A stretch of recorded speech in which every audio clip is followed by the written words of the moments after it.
And you've had that car for several years now, right? It's a 2014 car with 30,000 miles. Yeah. My kids complain that it still smells like a new car.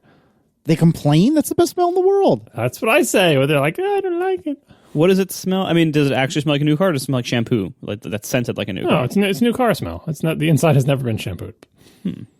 It's just mild new car smell. Because I don't let the kids destroy it, so it doesn't smell like their spilled chocolate milk and other things they've wedged into the seat and other gross stuff. Like it's a car mostly used by an adult who doesn't make a mess. You? I'm surprised. Mm-hmm.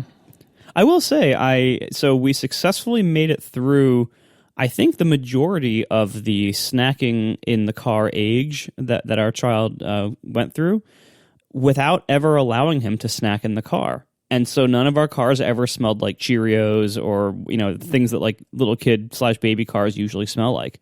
Because we just said, no, we're not allowed to eat in the car. And like, we'll eat when we get there or whatever. And we stuck to that, like even on long trips. And it was surprisingly easy. It was just like, no, you can't eat. Okay. And then we ate when we got there. And as a result, my car never smelled like Cheerios. Yeah, Aaron's car, it is relatively straightforward to clean out all the detritus that is everywhere, but it is chock full of detritus. And, periodically I will clean out the inside and get it all out of there, but it's real bad. And she's better about it than me because, she is fully aware that is the family car and that's what happens to the family car and so on and so forth. But I look at it and I'm just like, oh, God, what has happened in here? Well, let me assure you, it is optional. You can say this is not going to be a snack car, and it doesn't have to be a snack car. Well, the food comes back later because my kids now want to grab an on the go breakfast on their way to school or something. So they have teenager food of cans of sparkling water and random. I mean, even just fruit stuff or yogurt. Alex is always bringing yogurt into the car on the way to school. He wants to grab a yogurt and eat it on the way, and so he's got a yogurty spoon sitting in There's a middle period where there's not much food in the car, and then later they get old enough to just be like, I'm just bringing food in the car. I need a snack on the way to school because I didn't have time to eat breakfast. And you're not getting in the car, or you're not getting breakfast because that's yogurt is such a joke. Yogurt is just melted ice cream.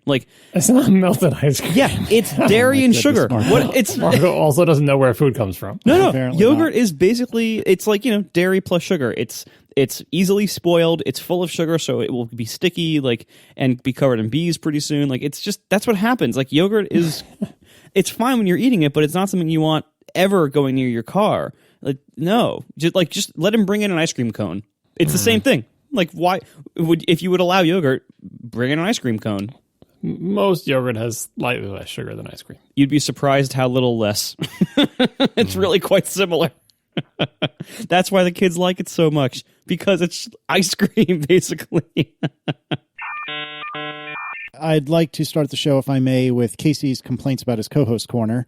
Yes. First of all, I would like to begrudgingly congratulate you, Game Respect Game.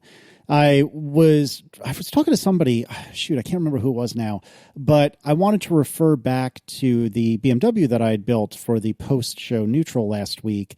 And BMW has this wonderful feature where whatever build that you configure on their configurator gets a unique URL. Right. So that you can then copy and paste that URL, send it around, save it, refer back to it later, and it just has this preset configuration of whatever you set it to. Exactly right. And so I knew that I had put my configuration, quote unquote, my configuration in the show notes, and I wanted to refer back to it. And so I clicked on it I went to atp.fm and I clicked on it and I saw a white BMW and I thought, I must have clicked on the wrong thing. And I clicked it again and I saw the same white BMW, but it looked to this. Oh, well, okay, fine. Well done, you insufferable pain in my hindquarters. Well done, indeed. It took me a minute to realize the joke. And then I realized the joke, and I realized that Marco had swapped my Tanzanite Blue 7 Series for a white one. I was quite annoyed, and I was actually more annoyed at the quality of the joke than I was the fact that you had replaced my blue car with a white one. In fact, I respected the joke enough to... I went to actually replace the link with the correct one because I had the correct one still, and then I thought, no, he earned this one. I'll let it sit. And so it is still the white one on ATP.fm. But rest assured, listeners, I had built a blue one, damn it. This one just so happened to be white. It happened to be white, Marco. It can just happen. Also, I'd like to complain about Mr. John Siracusa.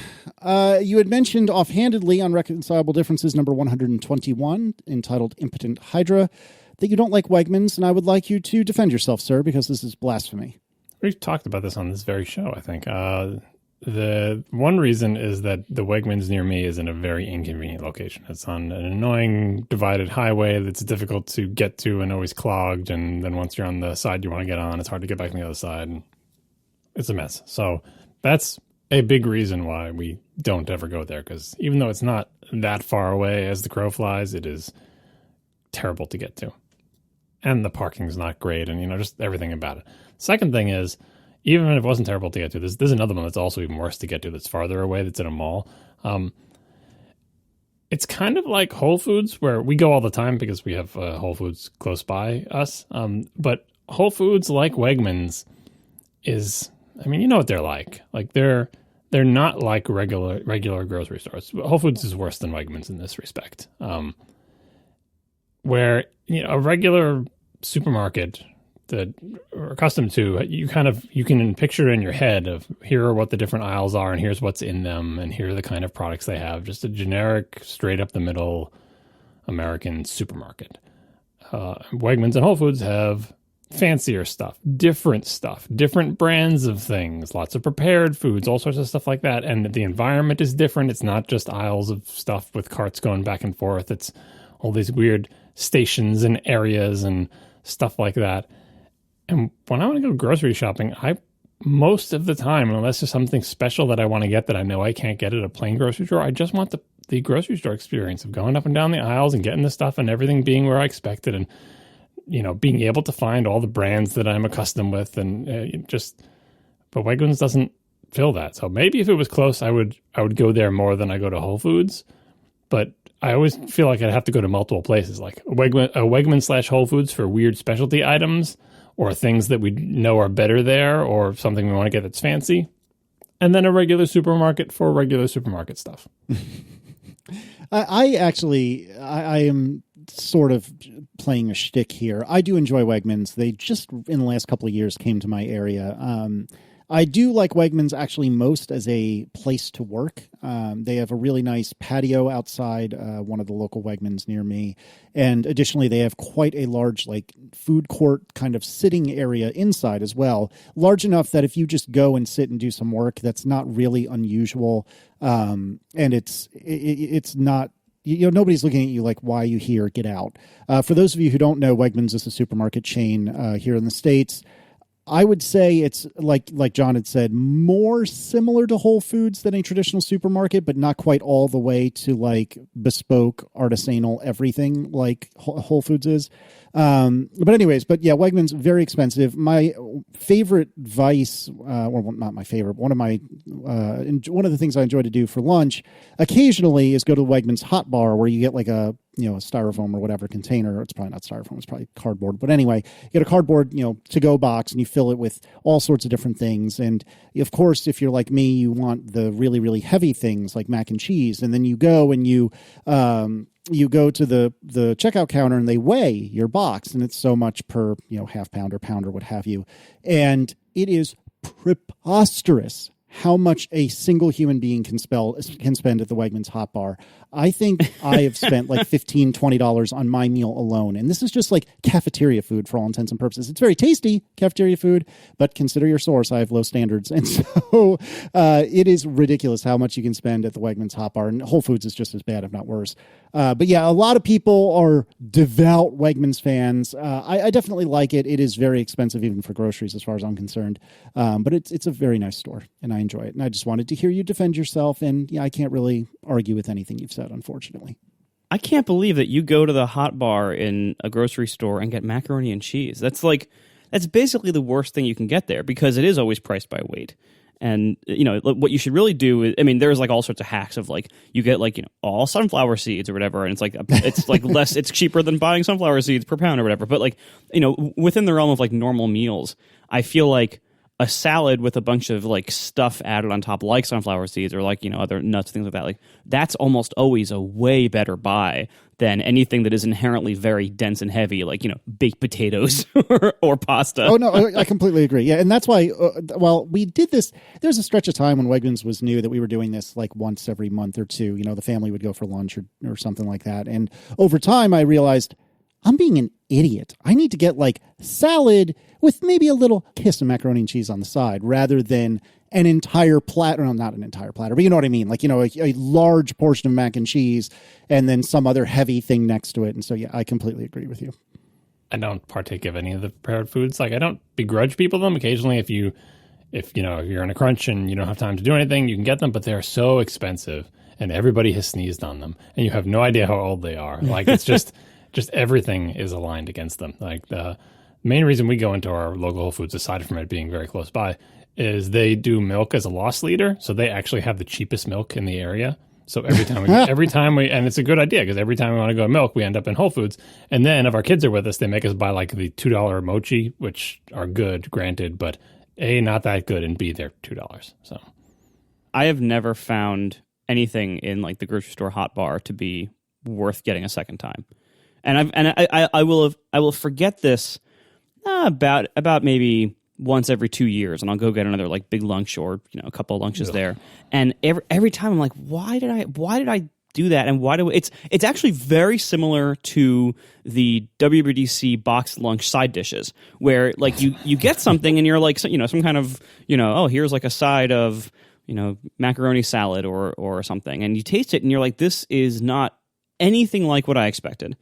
And also somehow manages to taste like nothing, and yet is also not good. And it's $8. Yeah, and it costs you $8 if you're lucky. In reality, I'm usually closer to $12. Because I think I'm underweight, and then I get to the checkout and it's like, oh, that's $12. And afterwards, I'm like, I could have walked down the street to any like casual fast food place like a Chipotle or something and gotten a way better meal for less money than what I just spent at the stupid hot bar at the grocery store. I actually think that Wegmans and Whole Foods both are tasty and decent food, but I completely concur that it is not worth the money that one would spend on it. We've gotten way off the rails already, and it's my fault, so let's just move right along. Why don't you tell us about what could have caused your iMac Pro's fan problems, Marco? Actually, I have a small update on that. Uh-oh. All right, so first, let me do the the feedback item here.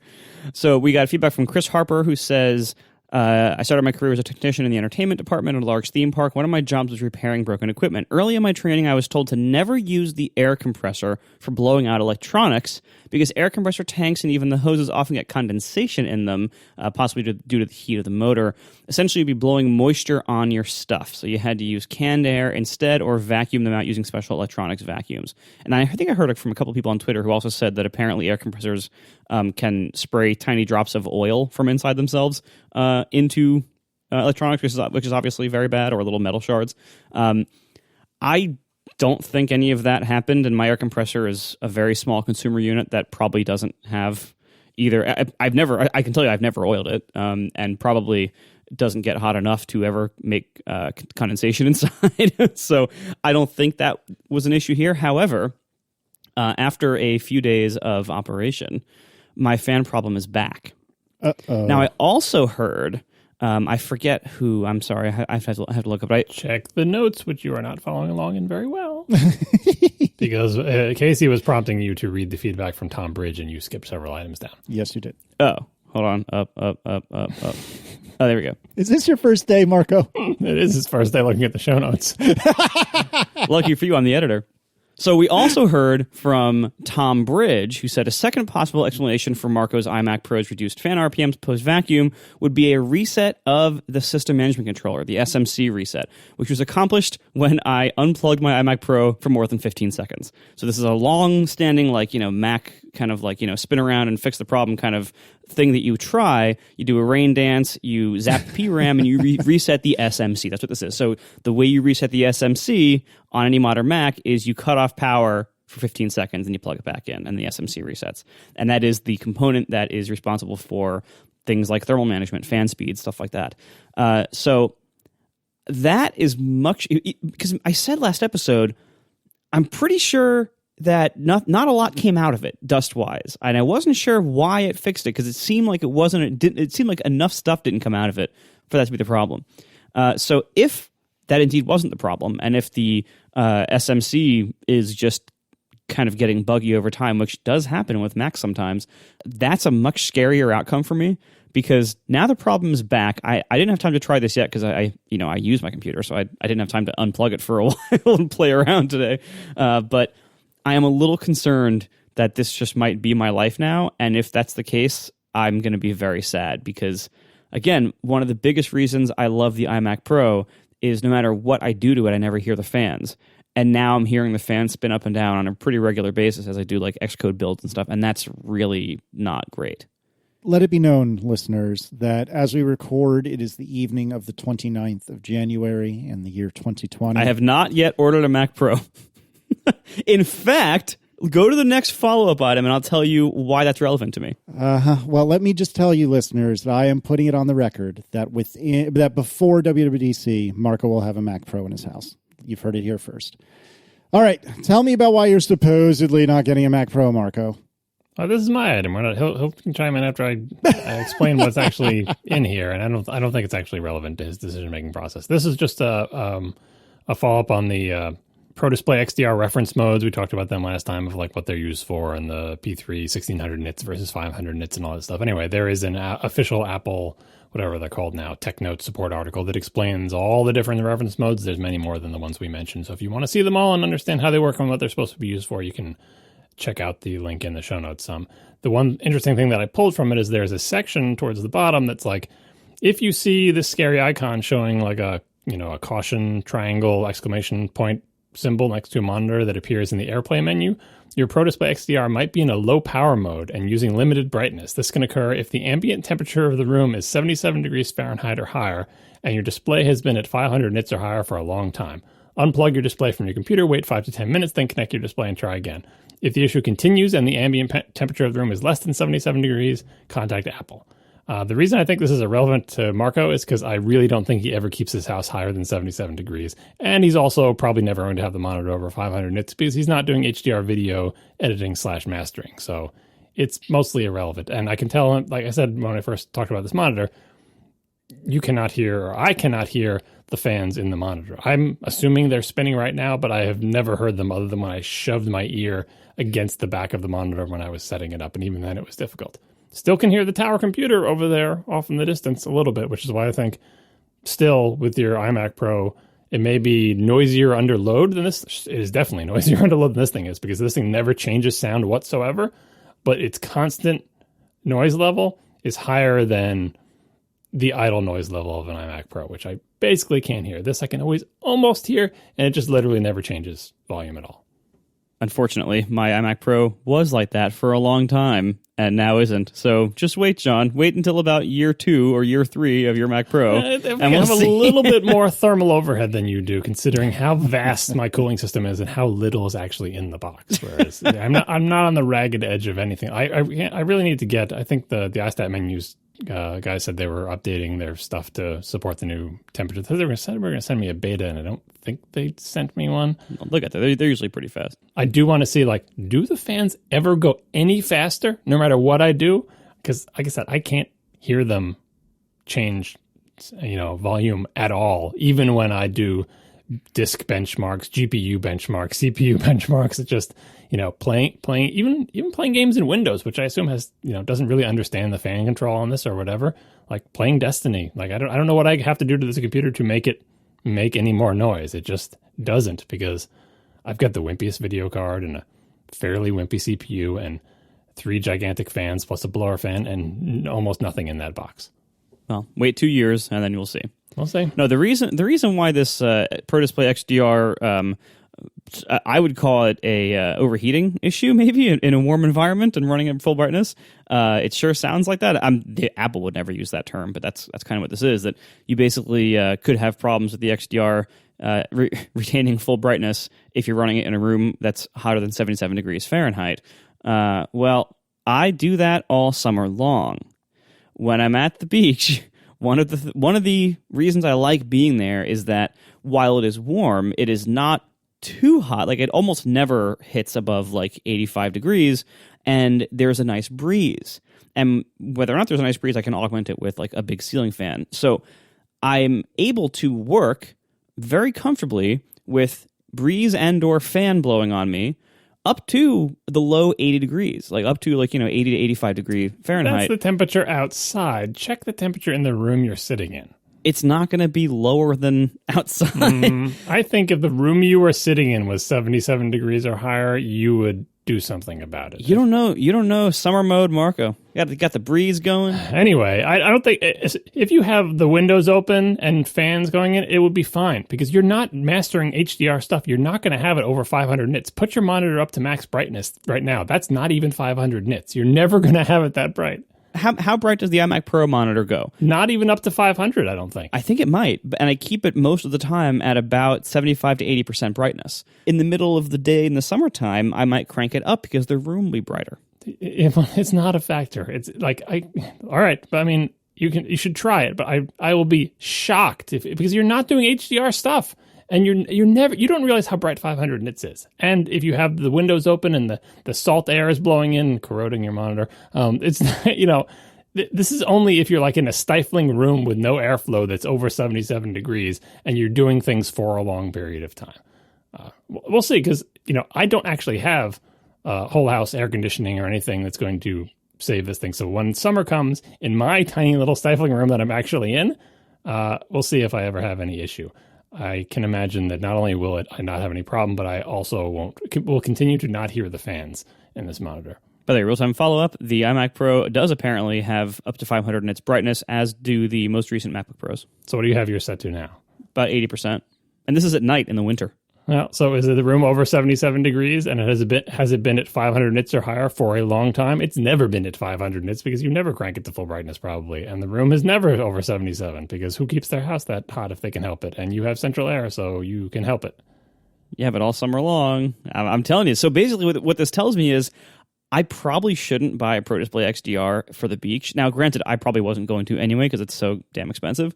But again, that puts a pretty big, thorn in the side of any possible Mac Pro plans. Like, because one plan would be get a Mac Pro and haul it back and forth and have a monitor at both places. But that now seems like an even worse idea than it did last summer when we were first talking about this. I think it's very likely you're going to buy, like pizza for the table, you're going to buy a computer for the house. I don't know what it's going to be yet. It could be a Mac Pro, it could be an iMac Pro, but there's going to be a computer for the house. I don't think so. Absolutely, you're going to get a computer for the house. A monitor is very likely. Everybody loves it when you get a computer for the house. I will almost certainly, like, if I don't haul an iMac Pro back and forth, which I think is still probably the best option, but if I don't do that, I would probably keep like an LG 5K out there and then whatever the heck my home solution was. Computer for the house. Imagine if you had ever had experience with the LG 5K at the beach house, and you would know exactly what you're getting into. I have. That's my joke, Marco. Good God. I spent a whole summer with it. It was really mediocre. I know, but if you had it hooked up to a preposterously overkill Mac Pro, I think you would get over the mediocreness. Anyways, I think you're getting a Mac Pro. I think you will start by having an LG 5K at the beach. Don't you already have one at the beach right now at somebody else's house? You buried it in the sand. It's marked with an X. Secret treasure. Yeah, I stuck a kid's plastic shovel right above it so I could see like where where exactly it is. It would be better if your name was Casey, because then it would be the secret of Casey's gold. But secret of Marco's gold doesn't have the same ring to it. No. In any case, I think here's your future. Your future is in the next 6 months, you're going to be getting a Mac Pro, and I think you'll get a Pro Display XDR for your home I almost said your home in New York, for your home that you're sitting in right now. And then I think you will go to the beach. You will try to convince yourself that you can live with the LG. And then before you depart the beach from the end of the summer, you will have ended up ordering a second Pro Display XDR and put it at the beach house. That's my Just vote. wait until the newly redesigned iMacs with built-in 6K displays come in colors, and then we'll get whatever color matches whatever room that it goes into in the house. See, now we'd be talking new, like 6K iMacs. Now I'm very interested. In colors. It's going to come in teal. Yeah, but see, I'd be very interested, not because I would want two of them, but because I would just replace my iMac Pro with the new 6K Getting iMac Pro. two of them. I don't understand why you're resisting this. You're not going to keep plugging that thing back and forth. You're going to get two. I honestly don't think he would get two. I Pizza think for the table. It's going to happen. I honestly think that Marco will end up with 2 Pro Display XDRs, but I think there will only be one machine. He's rapidly getting too old to be lugging a computer on his shoulder back and forth. Just wait. But now I wheel it. It's easy. Right. Yeah, I'll see. The funny thing is, like, it's probably an easier solution to just get a second iMac Pro. That's what I'm saying. That's both cheaper and easier than bringing a Mac Pro back and forth. Didn't say what kind of computer it would be. I would just say there's going to be a computer for the house. I can't handle this conversation. Can somebody please save me and tell me about TrueTone? No, because why are we having such problems with the notes today? You go from top to bottom. In this country, we read from top to bottom. Oh, I'm sorry. I saw the Chris Harper and I went below it. God, we are disasters, especially me. Well, some of us. I said especially me. Oh, my gosh. You and Marco both have done technical fouls in the follow-up section. All right. So I don't want to hear about TrueTone. Never, ever. What I'd love to hear. Oh, God. See, this is I skipped it. My subconscious skipped it because I don't give a shit about a Rackmount Mac Pro. Did you watch the videos? I watched like 4 sequends of it and I realized, I don't give a shit about this. That's your YouTube attention span. All right. I'll handle this one so you don't have to. It's a quickie. We've been talking about the Rackmount Mac Pro, which is available for sale. Someone put up a YouTube video of unboxing it and comparing it to his old setup. It was Neil Parfit. They're really good videos. If you want to know what the deal is with the Rackmount Mac Pro, it's you'll see it from every angle and learn all the features and learn how one person's actually using it. The interesting thing about it, I think, is when you see it, especially if you're familiar with the plain old Tower Mac Pro, it is so clear that unlike the Xserve, this is not a purpose-built rack mount computer. This is a tower computer turned sideways and put into a weird case that kind of goes in a rack, which is fine. There's nothing terrible about that. But when you look at the Xserve, which was absolutely purpose-built, share nothing with anything, like all new industrial design just for being in racks, it's so clear that Apple, for a brief time in the semi-distant past, was serious about making rack mount computers. I think with the Mac Pro, they're just realizing some pros, the situation in which they want to use a Mac Pro, they have a rack available. They don't want it to be freestanding. So can we make this tower computer rack mountable? And the answer is yes, and it'll look fine, but it's not particularly space efficient. It is just a Mac Pro turned on its side with that's why there's like weird gaps and stuff inside the case. They did some interesting solutions for you to be able to get at the different stuff because, the RAM is on one side and most of the other cards are on the other side, which makes sense when you have like the Tower Mac Pro where you pull off the whole case and you have access to it from all sides. But the rack mount one is not like that. So it has a door on the top and then it has a second door on the bottom. It's like, why is that stuff on the bottom? Why didn't they just make everything accessible from the top? Because this is the Tower Mac Pro turned on its side, and that's the way the Tower Mac Pro works. The interesting comparison, so there was the unboxing and everything, and there was the comparison of fan noise, and again, he was very impressed that it was very quiet. Neil was filling his thing with like almost every card slot filled because he does audio stuff and he's got all these weird audio interfaces. So he stuffed it to the gills and had all these power cables going everywhere. He was really happy with it because at the end of the second video, he shows, this is what this is replacing. I have this big, giant, whatever it is, 5U rack mount thing, which seems like it's really big, but it replaced, and he does a little cut in the video showing 2 trash can Mac Pros and a billion peripherals and like Thunderbolt docks and cables and everything. Just this giant mess of hardware all now fits inside this one box. So I think he was happy with it, even though I think that as a rack mount computer, it is a little ungainly and ugly. But it's clear that some people want exactly this. They do not want a tower computer. They want it to fit in a rack. So I'm glad Apple's making it, and I'm glad at least one person seems happy with it. I feel better for having known this piece of information. Thank you, John. You should watch the video. You can get to hear the cool little snick that the door makes when you take it off the side and click it back in. It's cool. Just like Wolverine. Yes. Would you tell me about TrueTone, please? Because I am so excited to hear about it. This is Chris Harper chiming in on... Oh, no, that's not. That's the compressed air. Oh, now all 3 of us have done follow-up fails. You know why? Here's how the show notes work, John. You read from top to bottom. The instruction pointer is friggin'... No one knows where the instruction pointer is anymore. We're lost. We're lost in follow-up. Oh, this is amazing. Someone issued a jump statement, and now we have no idea where we are. You are such a nerd. I love you. Oh, God. Christopher Bowers writes, regarding TrueTone, as someone who works professionally in printing photos, the ideal situation is to have the room lighting and display white points be equal. That's why having TrueTone on is the better, more accurate setting. So there's another person with some professional experience chiming in and saying, TrueTone, yes, go for it, even if you're doing something that's important to color. And he also gives a link to ISO 12646. I looked at that and I think it's just, well, here's the text from the thing. Specifies the requirements for two conformance levels for the characteristics of displays to be used for soft proofing of color images. Included are requirements for color uniformity and variations in electro-optical properties with viewing direction for different driving signals. That's a lot of jargon. I think the standard is just basically saying how you should set things up to be judging photography on a computer device. It's hard for me to tell. That's a lot of jargon. Plus, they spell color with a U, so it's all very confusing. Cool. Anyway, TrueTone, endorsed by one person who claims to be a professional. It's good enough for me. Go team. I was using it already anyway.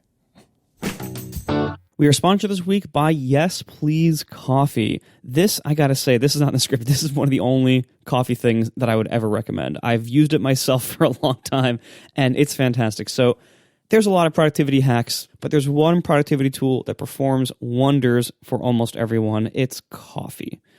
Yes Please is a coffee subscription service. It's Yes PLZ. They want to bring the very best roasted beans into your kitchen. So, do you really need a coffee subscription? How often do you run out of coffee at home? True coffee fiends are pretty good about never running out, but you also know that scoring truly superb beans, especially reliably, can be hard. So, Yes Please, this is at yesplz.coffee. I love the domain. Sources and roasts some of the finest stuff from all over the world. They also change it up every week, and then they deliver it to your door. So it says whole bean, very freshly roasted coffee, delivered weekly, fortnightly, monthly, or just whenever you need it. And you can pause and cancel anytime, no hassle. And you also get this cool monthly print magazine that they make, featuring culture, food, music, and more. It's kind of fun. It's like a nice analog moment for your mornings in an increasingly digitally distracted world. So the founders of this, they have quite a strong background behind them. So it's from Tony Konechny and Sumi Ali. They are veterans of coffee's third wave scene. You actually might know their previous coffee subscription business called Tonks. That's named after Tony Konechny from back in the day. And these guys believe great coffee should not require much fuss. Making a perfect cup should be as easy as making a box of macaroni and cheese if you start with the best beans. And I can personally say I have used this service. I used it all summer long when I couldn't be home. Usually I'm a home roaster, but there's a lot of times when I'm too busy or I'm not home for a while. And whenever that's the case, I go to Yes Please. This is actually the coffee service I use when I want to buy beans. Go to Yes Please, that's YESPLZ.coffee. Use offer code MARCOSENTME, all one word, to get 25% off your first shipment. Upgrade your morning coffee game, and you'll upgrade your whole day. Thanks a lot to Yes Please for making amazing coffee and sponsoring our show. Why don't you tell me why you don't understand Xcode, please? This is about the rant last episode about me trying to do GUI layout in Xcode using the various systems. A lot of people offered advice. A lot of people offered commiserations, saying that a lot of things I said were familiar to them, even people with lots of experience, that, some of these problems are just sort of long-standing problems, and yes, you do sort of get better at dealing with them and come up with techniques for them. I want to call out Alex Kent in particular, who gave a video demonstration of him basically laying out my dialog box in Xcode.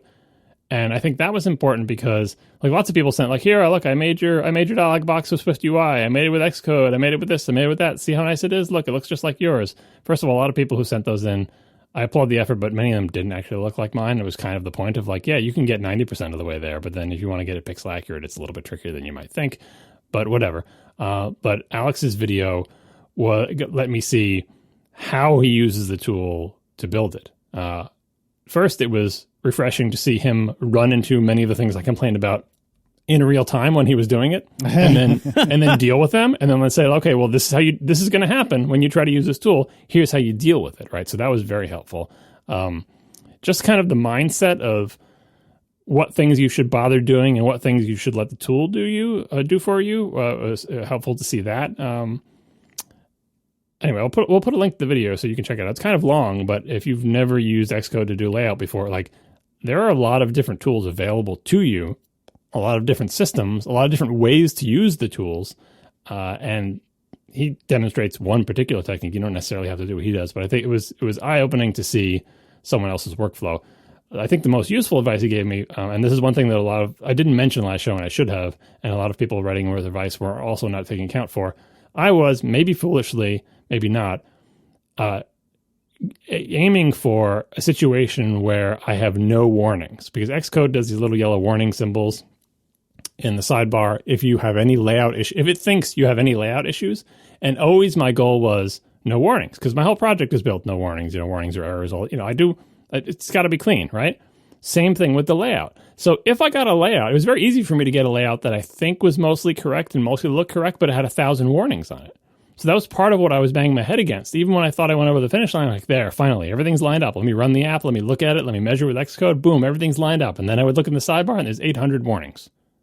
And I'm like, oh, what do I have to do to make you happy, Xcode? What are you complaining about? And I had all these complaints.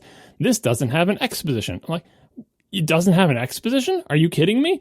It has an exact distance from the thing that it's next to, which has an exact distance to the edge of the super view. It can't be anyplace else, X-wise. But it was like, no, I need an X position. I was like, what do you want from me? And they have all these things like add missing constraints, or all these. And if you try to do that, it just throws constraints all over the place and it makes this big mess. So that was part of my frustrations. I'm trying to get to Zaro Boogs. I'm trying to get to zero warnings in Xcode, right? And Alex had this one particular piece of advice, which I had not figured out on my own, which was very helpful. For the localization warnings, like it'll warn you, oh, you have a field that's like a fixed width. If you try to localize that text, the German word's going to be longer and it's not going to fit. And like, all right, one way you can deal with that is you can just somehow, I don't know how to do this, but somehow I'm told that you can convince Xcode that you're not going to do localization and it'll shut up about that. But I don't want to like close the door to the localization. Who knows? Maybe I will localize someday. But I do want Xcode to shut up. And I want those warnings to go to the sidebar. So Alex says, for localization fixed with warnings, they can be fixed by making the width constraint priority lower than the content compression resistance horizontal priority. So the auto layout constraints have priorities, and like the maximum is 1,000, and you can do in one number increments, right? So a lot of the defaults are like, this has a priority of 1,000, this has a priority of 750. If you make the width constraint have lower priority than that compression resistance, what that means is that, yeah, the width will try to keep it at this width, but if the contents are too big and the compression resistance, like the resistance of the contents to be squished or be clipped, is a higher priority than the width one, it will win. And even though the width is supposed to be 10, because the content is too wide, it will bust itself out and make itself 11 or 12 or whatever. And just by setting, it doesn't actually change the layout because, again, I'm not localizing, but just by changing those priorities to be just, one different from each other in either direction, you can get it to get rid of those warnings. And that, I think, was the final thing that I really needed to get over the hump. So when I'm working on my other app that has a Swift UI thing, it also has a regular storyboard, like I said. And after watching his video and learning about that trick, I went back to that dialogue and relayed out the whole thing with auto layout. And I'm not going to say it was painless, but I feel like now I have a system. Now I feel like I can look at a setup and figure out, okay, I can defeat auto layout and make a layout that looks the way I want, uses auto layout everywhere, and has no warnings, now that I know these various tricks. So thank you, Alex, and I recommend everybody check out the video just to see how one person gets it done. That is just, it's so ridiculous that you have to jump through so many weird hoops like that. And the tools are not making that easy or intuitive. There are some features in the tool that I was avoiding. Like Xcode will offer to fix a lot of stuff for you. Like it's super helpful. It's like, do you want me to fix this? Do you want me to fix that? And it does. Like I can imagine the people doing these UIs. Like, what more do we want to do for you? The people who author this in Xcode. We give you, not only do we tell you what's wrong, but we give you like every conceivable reasonable option on how to fix it and explain what they each mean and let you pick from it in like a popover. And they do. But the problem with that is you look at that and you're like, well, which one of these do I want to do? I mean, these all sound like they might fix it, but then you pick one and it has this cascading series of other consequences for your layout that you don't quite understand. And then you're like, did I pick the wrong one 2 steps ago? I'm not sure what to do. Right. So I think the key is knowing which one of those tools to partake in. So if you watch Alex, what he does with the video, which I think he's maybe doing intentionally just to show like how the tools can help you, is he chucks a bunch of controls onto the canvas willy-nilly and then just makes a bunch of layout constraints using the right-click drag shortcut thing instead of going the long way. And then just makes all the constraints. And then the feature he uses a lot of is misplaced items. The sidebar will say a bunch of items are misplaced, which means that you put some things on the canvas and you put a constraint that said this should be 10 pixels from that, but it's not 10 pixels from that. It's not even close to 10 pixels from that. That's a misplacement. And then you just hit the fix button, right? Yeah, it will fix the misplacement for you. And that one is one of the least destructive ways you can accept its help. Because the other ways are like, do you want me to add missing constraints? I don't think I ever do want you to add missing constraints. Because what trust me, you never want that. Yeah, the constraints you think are missing, they're not actually missing. You're just, whatever. But the fix misplacement will essentially move things on the canvas for you based on your constraints. So if you put a big jumble of items and you just do a bunch of constraints and then you just fix misplacements, they all spring into more or less where they're supposed to be, and then you can fine tune. So that feature seems like a safe feature to use, and I found myself using it more. Like once you're in auto layout mode, you don't have to do that single pixel alignment stuff. My problem was always that like when I did auto layout, I could never get the layout to look right when it actually ran the window. And I could never get all the little warning stuff to go away until I started, I was chasing my own tail. I was like, well, if I do this and fix that, and this warning goes away, but this other one comes, I finally get all the warnings away. And I had this ridiculous series of constraints that made no sense and didn't put things where I wanted them. But I'm better. I'm doing better now. So are you a fan of auto layout at this juncture? Are you anti-auto layout? Where do you come down on that? See, I've been watching literally years of auto layout videos at WWDC of presentations, like in person and on video. So I'm not unfamiliar with auto layout. Sure. I'm more or less sold on the idea that auto layout is a cool thing. And I heard all the complaints when auto layout first came out and people's frustrations with it or whatever, but I hadn't actually used it myself. So going to use it myself, I was already bought in of the idea of like, I understand springs and struts, I understand the system, and people complain about the system, but I know there were bugs about the constraint solver or whatever, but it's better now, and I mostly buy into it. But I was so frustrated by my own desire to get rid of all those little warnings, right? A lot of the warnings I didn't agree with. I'm like, there must be a way to get down to 0 warnings. And I was just chasing my tail, right? Now that I, have that one fix with localization thing in my back pocket to address those without screwing up without like adding more constraints, right? And B, sort of know how to use the minimum number of constraints to get what I want done, and how to address the complaints if it says, oh, I need this. Like sometimes it still complains that it doesn't have like an exposition, and I'm like, you do have an exposition, but I know how to give it now a redundant constraint to shut it up, right? I think I mostly prefer it to springs and struts, even for static layouts, and especially for resizable layouts. So I don't say I like it, but I think I've made friends with it, and I think if I had to make it, if I have to make a new view, I'm going to try to use auto layout first. Like that's my first choice now. We are sponsored this week by Linode, my favorite web host. Whether you're working on a personal project or managing an entire enterprise's infrastructure, Linode has the pricing, support, and scale you need to take your project to the next level. They have 11 data centers worldwide now, including their newest one in Sydney, Australia. All of these feature enterprise-grade hardware. They now have an S3-compatible storage option and their next-generation network. So Linode delivers the performance you expect, but at a price that you don't.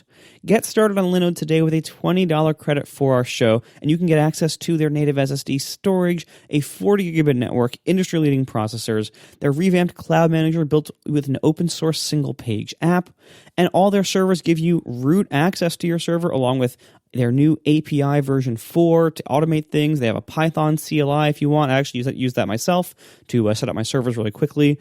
They now have these Linode plans that start at just $5 a month. That currently gets you 1 gig of RAM on that server, and they have all sorts of plans above that no matter what your needs might be. They have something for you. So they have specialties like dedicated CPU plans, GPU compute plans for machine learning, video processing, AI, block storage, object storage, one-click installs of the most popular apps, including WordPress, the LAMP stack, and things like Minecraft servers. So you can get all this Linode. I have all of my servers hosted there. All of Overcast and Market.org are hosted at Linode, and I'm just so happy. I've been a customer for theirs for more than, I think, 8 or 9 years now, and it's just been wonderful the entire time. I have used a lot of web hosts in my career, and Linode is by far my favorite one. See for yourself by going to linode.com/ATP and using promo code ATP2020 to get a $20 credit towards your next project. And also they're hiring. Linode.com/careers if you want to find out more about that. Otherwise, once again, linode.com/ATP, promo code ATP2020 for $20 in credit. Thank you so much to Linode for hosting all my stuff and sponsoring our show. I want to come back to this if we have time a little bit later, but I genuinely have been excited to record this episode because I am hoping that we will be able to hear a tale of discovery, of misery, of excitement from Mr. Marco Arment. Marco, you have been working on something. You were banging your head against the wall. Hopefully there are no marks left on your forehead. What's been going on, man? I've been trying to write an audio app in iOS 13. That's a mistake. Why would you do that? I've had a lot of challenges with the latest version of Overcast in beta. I spent the last week or so basically issuing 1 to 2 new builds a day, trying to chase down this crazy problem that I was having with my AV audio engine based playback engine. Sometimes, for some people, audio would not play when the screen was off. You could send the app to the background. All of that would be fine. So it would do background playback. But if you turned off the screen to your phone, it would pause. And the second you turn the screen back on, it would unpause. So it's not that the app was crashing, because it wouldn't unpause if that was the case. And it's not that the app didn't have background audio capability. If that was the case, it would not play in the background at all, even with the screen on. So that wasn't the issue. The issue was if the screen was off, this would be the problem. Now, I tried a whole bunch of different stuff. First of all, I suspected maybe my AV audio session is not getting correctly the fact that I have an active session, or that it's that it's a long form session or whatever. So I did all sorts of tricks with the AV audio session, trying not deactivating it ever, trying to activate it every time I hit play, and then checking it, polling it to see if it was getting deactivated or whatever. I tried so many things with the audio session manager, and I wasn't getting anywhere with that.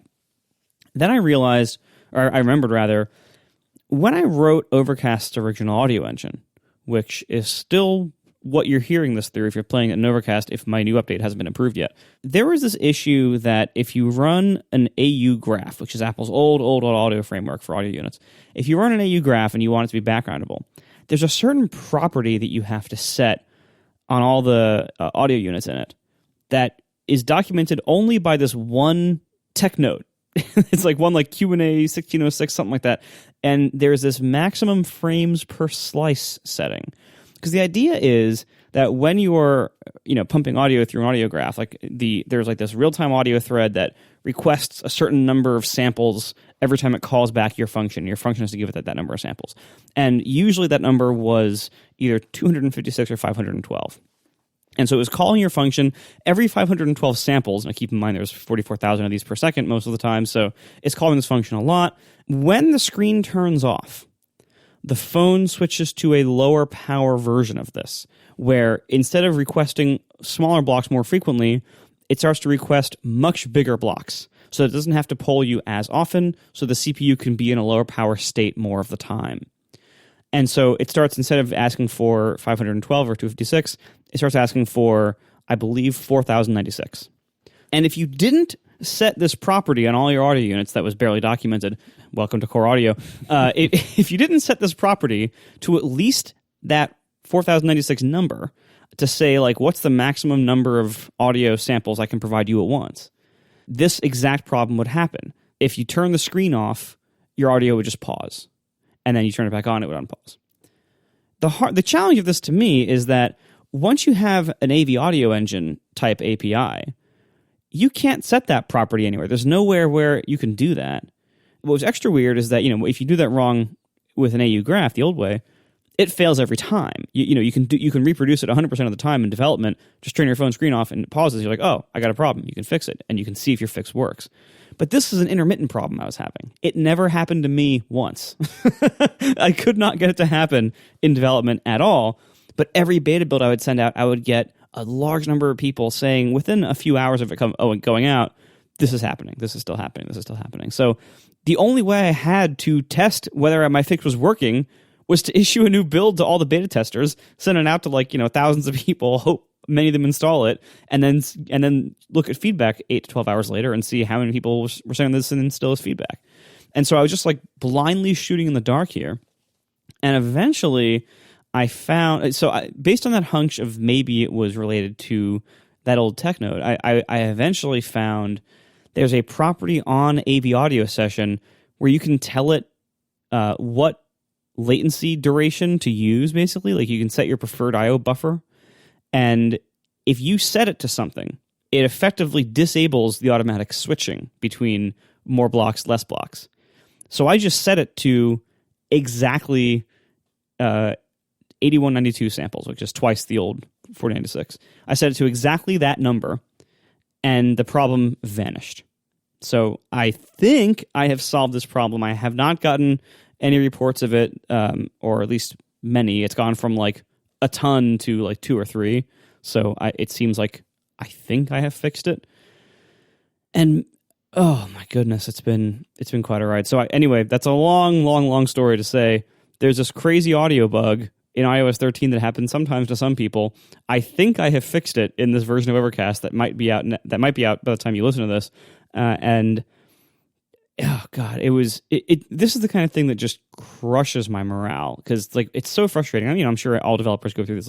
When you have a bug and you just, not only can you not reproduce it, it doesn't even make sense that it could happen, and then you go through all these crazy difficult tricks and tests and logs trying to figure out how the heck can this possibly be happening, and then eventually you try some really obscure thing, and I think this worked, but I'm first of all, it's frustrating that I can't be sure that it worked.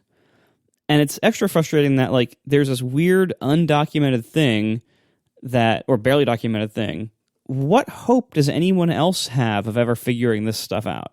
I happen to know from having written this old audio engine 5 years ago, I happen to know that there was this little weird thing in the API that you had to do to make it background properly. Had I not known that, I never would have figured this out. There's nothing on Stack Overflow. There's nothing anywhere that's useful. There's one discussion thread on Apple forums that references this Q&A, which is how I eventually found it. I can't overstate how important it is that Apple document their damn APIs. So much of Apple development, you're shooting in the dark here, and the documentation is either wrong or incomplete or just totally missing. Audio is definitely one of those areas where there's almost no documentation for audio, and what's there is usually incredibly incomplete. And the errors that you get are usually incomprehensible to the non-existent. Weird stuff happens, the main thread will get blocked for 5 seconds by a random audio call to start playing audio. It's just weird stuff happens with the audio subsystem. And then whenever there's a new OS version or a new beta season, audio gets really messed up. I don't know why, it doesn't seem like the kind of thing they would be changing often, but they do change it often. And some of it makes sense, when they launch new things like AirPods, and, you got to have all the support in place for that, and stuff like the audio sharing and AirPlay 2.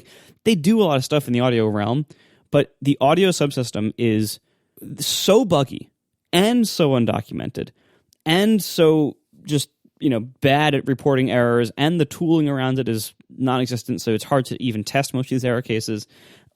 It's so hard to make an app that just plays audio reliably. The audio APIs on iOS are so incredibly difficult to work with for unnecessary reasons. Things like bugs and documentation problems. Not the APIs themselves. They have some problems, but they don't have major problems. I would never have guessed when I set out to write an audio app that I would be fighting the platform so often. I would imagine that the common cases that they use, whatever it is, AV audio player, the super high level API, which is don't you worry about audio. You just tell us what you want to play and we'll handle all the details, and no, you can't control anything about it or have limited control, but don't worry, we'll get it done. That I feel like is probably the most, the paved road, as they say, for for audio. Obviously, you are going off the beaten path. You want to get at the guts. You want to get right in there. You want to make your own engine. You want to have total control over the whole stack. And then you are essentially working with the guts of their system, which, it doesn't surprise me that they're totally undocumented and buggy and weird, because they're like, oh, well, no one's going to ever, and I know they're public APIs. I know you're not using private APIs, but they're like, well, no one's going to ever use these things. I mean, who knows if they even have tests for them or what, or how they would test it. They're like, as long as our top level front door, just please play an audio file for me. As long as that works fine, we'll test that and make sure that mostly works. But anyone mucking around in the internals, and you don't have the source code to it, right? So if they're like, oh, I could write a good audio engine because here next to me is the source code to the audio system, and I can see how it's all working, and I can step through it in the debugger and say, oh, I see what the problem is. I see right here there's this conditional saying, oh, if you've just gone into the background and changed the buffer size and you'd see that if you were working on the guts. You're working with the guts, but you don't have access to the guts, so you're just fumbling around in the dark saying, does this work? Does this work? This thing's not documented, but it seems like it has these functions, and I guess you're supposed to use them this way, right? If you could just see the comments above that function to be like, oh, here's what you got to do with this, and keep in mind X, Y, but you can't see any of that. It's just a bunch of binary libraries. So I feel your pain. But yeah, and it doesn't, lobbying for them to make that better is probably much more difficult than if you said oh, I just tried to play an audio file with your top level audio API and it didn't work. Yeah, well, and it goes beyond just, that I'm using special APIs. It's also, in a lot of cases, it's really hard to tell if it's even my bug, because iOS 13 in general has had a lot of audio bugs. I find even just switching in and out of AirPods, or I find bugs in the music app, trying to play music, between itself or HomePods, or again, AirPods, switching devices, CarPlay. There's so many problems that are audio related in iOS 13, not to mention all of iOS 13's other issues. For instance, I still have to go back to the all inboxes list in Mail and then back into the inbox to refresh messages sometimes. And I don't know. I don't know why Apple thinks it's okay to break the Mail app so often, but they do. But they also seem to break audio very often. And so it's hard. I don't even know if this is my bug or not sometimes. A lot of times, if the audio engine just hangs and I've given it the exact same conditions that I've always given it, and this time it hangs and last time it didn't, how am I supposed to know, is this my issue, or is this, that person's phone had a weird little glitch with iOS 13.1 point whatever, and that's actually an OS issue? It's just, it adds to the massive, rippling effects of iOS 13 being such a buggy release. It puts a huge tax on developers all year long, because we have to also fight around the bugs with our own apps and try to figure out, first of all, is this our bug or is it not our bug? And if it's not our bug, do we have to work around it somehow anyway because Apple's not fixing it? Which framework is all of this stuff in? Is this Audio Toolbox or AV Foundation, or none of the above? It's there's a lot of overlap there. Most of this that I've been telling you about is AV Foundation, but under the hood, it uses a bunch of Audio Toolbox stuff. Well, but Marco, AV Foundation is 88.2% documented as per no overview available. Surely there's almost nothing missing. Well, and the great thing is, a lot of times this won't be measured correctly, because most of these functions actually do have official sentences to describe what they do in the documentation. They're just incredibly incomplete and sometimes wrong. Oh, yeah, no argument. I'm snarking, but no overview available was done, I believe, by Matt from NS Hipster, if I'm not mistaken. Mm-hmm. But anyways, we've talked about it in the past, but it just visually shows you how god-awful Apple documentation has become over the last few years. And I'm assuming it was better in the past. Maybe it wasn't, but there is a lot of stuff here that is just really, really poorly documented. And I have been whining and complaining and moaning and kvetching to anyone who I know inside Apple who will listen to me, which is basically nobody. I know a lot of people that don't listen to me, saying this is bull. This is awful. I can't do my job as effectively as I want because you guys, for political reasons, for I don't know, so I don't know what it would be other than political reasons. I mean, they have enough people, they have enough money. I know that there are teams working on documentation, but somehow it never makes it out. And just pointing to a WWDC video and saying there's your documentation is obnoxious at best and just plain wrong at worst. I don't know. It's this is a bugbear that's really been driving me nuts recently, and I ran up against this as recently as earlier today, and so I've got a real bee in my bonnet about it. But it's just so frustrating. Like, I guess maybe ultimately the problem is that I think of myself as more important to Apple, not me, Casey, but like developers, third-party developers is more important to Apple than we really are. But you would think for a company that wants to provide really robust, well-done APIs, and often does, yet they don't spend the time to actually document anything. And to your point, Marco, half the time it's documented, it's incompletely documented or wrongly documented. And it's just unfair. Like, I know I'm kind of whining right now, but it's just plain unfair. Well, and I think it speaks to a bigger problem of like the technical foundations of this company are rotting. This is a company that is doing way too much and is pushing way too hard on the new stuff and is not allocating its resources properly to keep things at a high quality level. And this goes all levels of the company. This goes from, from like the front end apps. Like I was complaining last week about how they haven't really designed good UIs in a long time. Their design is all over the place and they seem to not have time or the care to lead that correctly. And then this also goes for things like software quality and API stability and documentation and the released OSs. This is all related. This is all the company not being able to keep up with itself. And this is an entirely self-created problem. It's management problems. It's like how you allocate resources, what kind of timelines you set, how you decide when to release something versus when not to. This is all within their control. And it's not being balanced well right now at all. And it hasn't been for years. And I don't know how to fix that because I don't know enough about their internal workings or their people or whatever.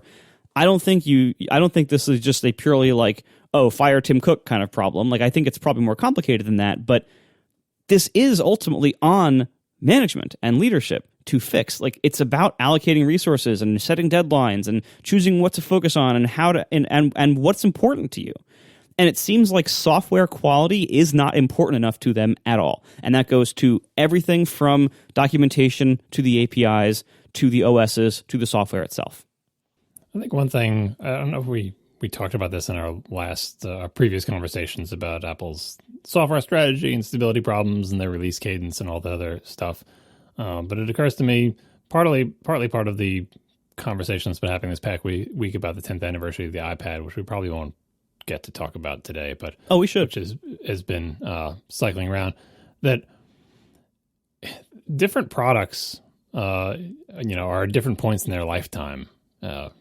Different Apple products, and even if they start at the same time, they might progress at a different time. And during the various life stages of any product or product category, different strategies are appropriate. And at this point, with the iPhone in particular, even though it is still the majority of Apple's business and by far their biggest product and super important and everything like that, the category of smartphone has slowed down progress and innovation wise as compared to, a decade ago or whatever. Like in the beginning, we went, if you look at the first iPhone up to the iPhone 4, it's like, whoa, like there's some big changes hardware and software wise. And at this point, software wise, if you look across the entire market, there are important new software features that you have to have. Photography, Face ID was important or whatever. But in general, the pace of change of smartphone operating system software and sort of platform features has slowed significantly. And so I feel like it is an appropriate time for Apple to consider leaning more towards the iOS 12 strategy of like, let's just keep making what we have faster and pick one or two or three important new features that are required to stay ahead in the industry or keep pace in the industry, but not feel like, iOS N+1 has to advance on all fronts every time, because that's just not the nature of the smartphone market anymore. I don't think there's pressure to do that. And I think the internal pressure, the sort of self-imposed internal pressure of like the next iOS has got to be better in every way and have all new features and subsystems. That's not what users want. That's not what the market demands. And it's not required to stay ahead. And it is actually detrimental to staying ahead, because what's required to stay ahead is 1 or 2 or 3 really important new features that advance probably with some hardware component. That's important to keep doing. Like, don't just say, okay, well, it's done and we never need to add anything. You'll never get Face ID that way, and Face ID was important, right? So pick the where you're going to advance, but then all the other stuff, you're like, do we need to change this? Is this one of the tentpole features of the new OS? If not, let's dedicate all those resources to an iOS 12 strategy of refinement, fix bugs, make it faster, document, do all the things that you supposedly never have time to do. And that should sort of be the default. And then only a few things are blessed in each major release as the, this is going to be where we're making some big advances. These are going to be our big customer-facing marketing features. I haven't been keeping up with the rumors for iOS 14. I did hear briefly in some story that there was some rumor that it was going to support all the same phones as 13. And it immediately made me think / hope, like, oh, maybe that means 14 is going to be more like 12 again, where they'll try to sort of regroup and make everything less buggy and faster. Yeah, there was nothing in the one headline that I saw that indicated that, but the fact that I was hoping that was the case makes you feel like that's at least what I want as a consumer. Is when iOS 14 comes out, I want it to be a no-brainer update that is as stable as iOS 12 was and is as pleasing as iOS 12 was. Oh, everything's a little bit faster and there aren't any weird bugs, and maybe there's 1 or 2 new cool features I want.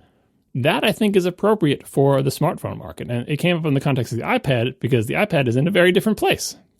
The iPad's pace of innovation has been slow, and there is tons of room for major new advancements in that area. So I think the strategy for iPad OS, which now has its own name, but unfortunately under the covers is very much iOS, but slightly different. I don't know how they square that, but like iOS needs to make some major advances. Maybe not competitive pressure-wise, but just product-wise. Because the tablet market is different than the phone market, because the tablet market has not blossomed and matured and had this sort of, competitive pressure to evolve through competition to what the smartphone market has.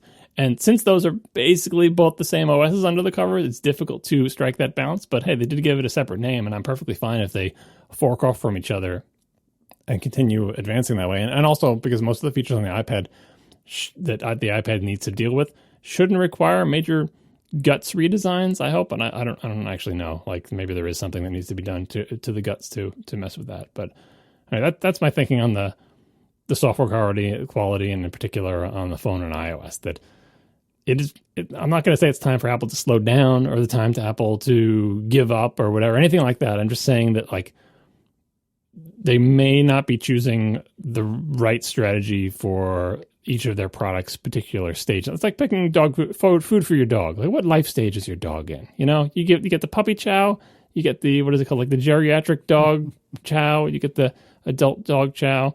I think it's time for the iPhone to have the adult dog chow.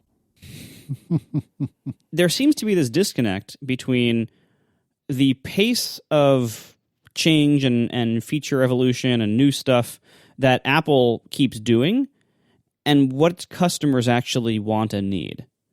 And iOS. So another thing that I'm doing in this Overcast release is here now, like 4 or 5 months after iOS 13 launched, I'm restoring support for iOS 12 in this release because not enough people have updated to iOS 13, and adoption seems to have flattened out pretty significantly. So we're standing at something like 75% adoption, depending on how you measure it. And that's good, but it's not good in the sense that a quarter of the user base seems to not want iOS 13 at all.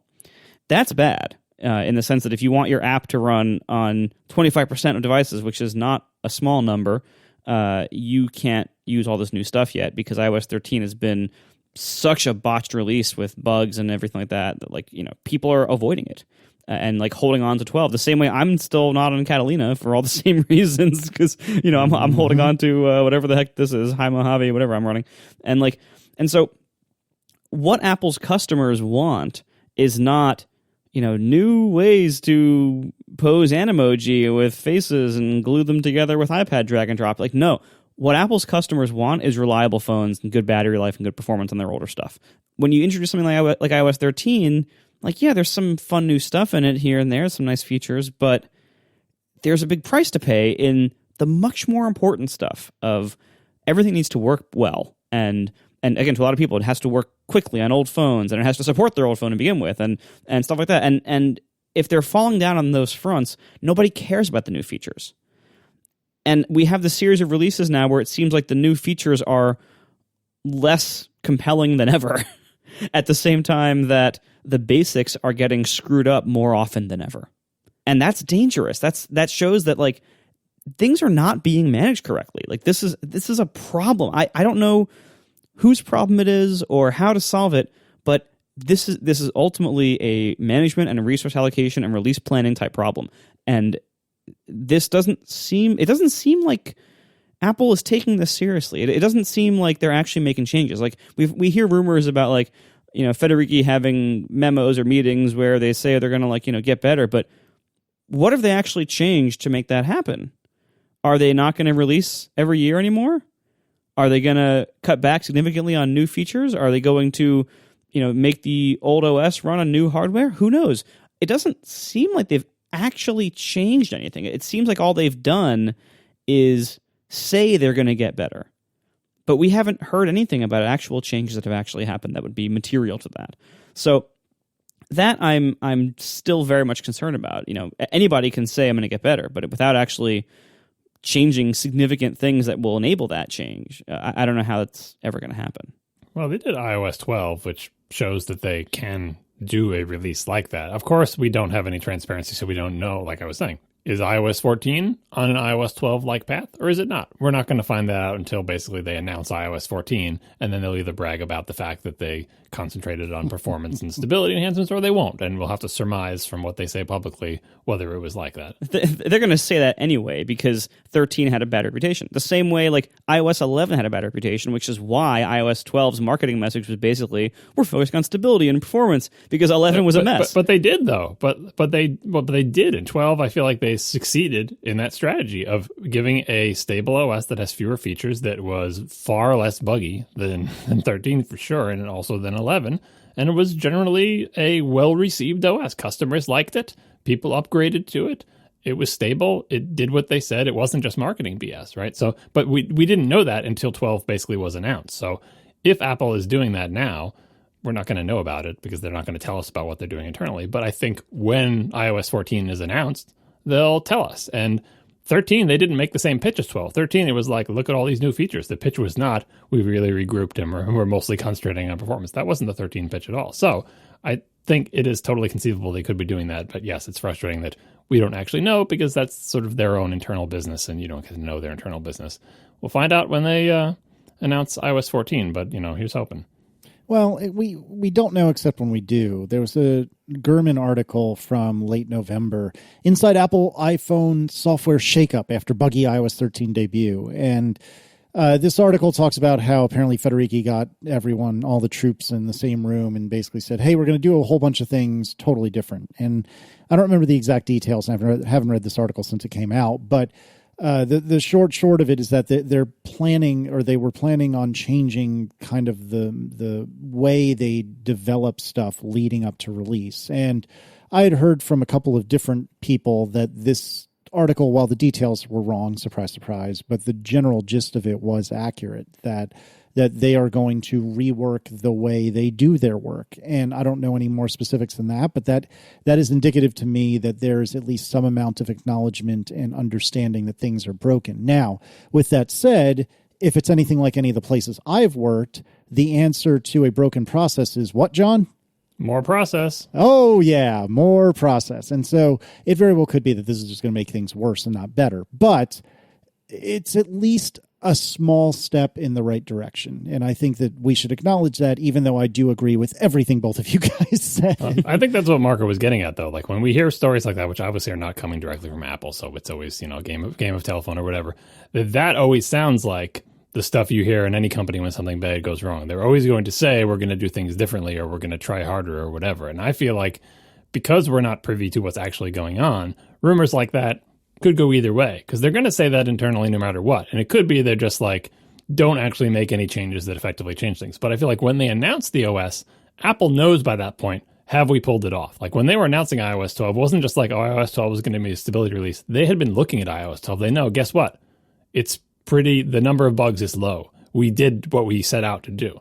By the time they're announcing it to us, they know whether the thing they said 9 months earlier turned out to just be a bunch of BS, or whether it actually changed things for the better, whether their process changes actually, So that's why I feel like, because we don't have a view of the internals, I think we just have to assume anything they say to themselves internally is meaningless and could go either way. But when they say it to us and we get the bits, and when they say it, they're honest. When they say it to us, if they emphasize that it's stable and performant, it probably is, right? Because they already know. Like the WWDC build is a good way to judge things.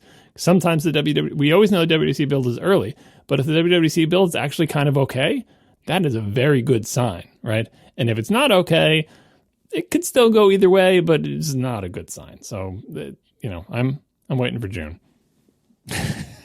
Like I'm also not entirely sure that their alleged process changes from the article are going to be enough, even if they do it. I mean, because honestly, it did kind of sound like we're going to fix this by working harder, which is not ever the solution to any real problem. But right now, iOS 13 is still full of tiny little paper cut bugs, and it's been like 5 months.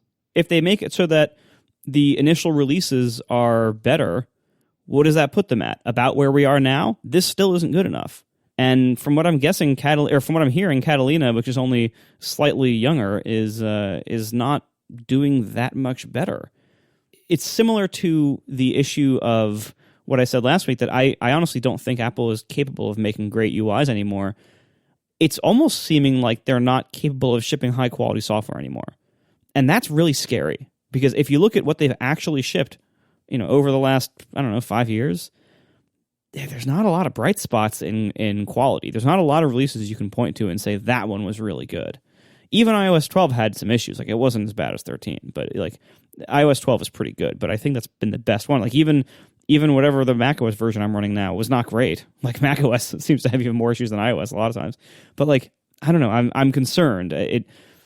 What they need to change are like fundamental priorities and resource allocations and process things. And I don't know that they've changed those. And I don't know that, a lot of that might even be above Craig Federighi's head. So we don't even know if he can change those. But regardless, like, it's unclear whether that level of change has happened.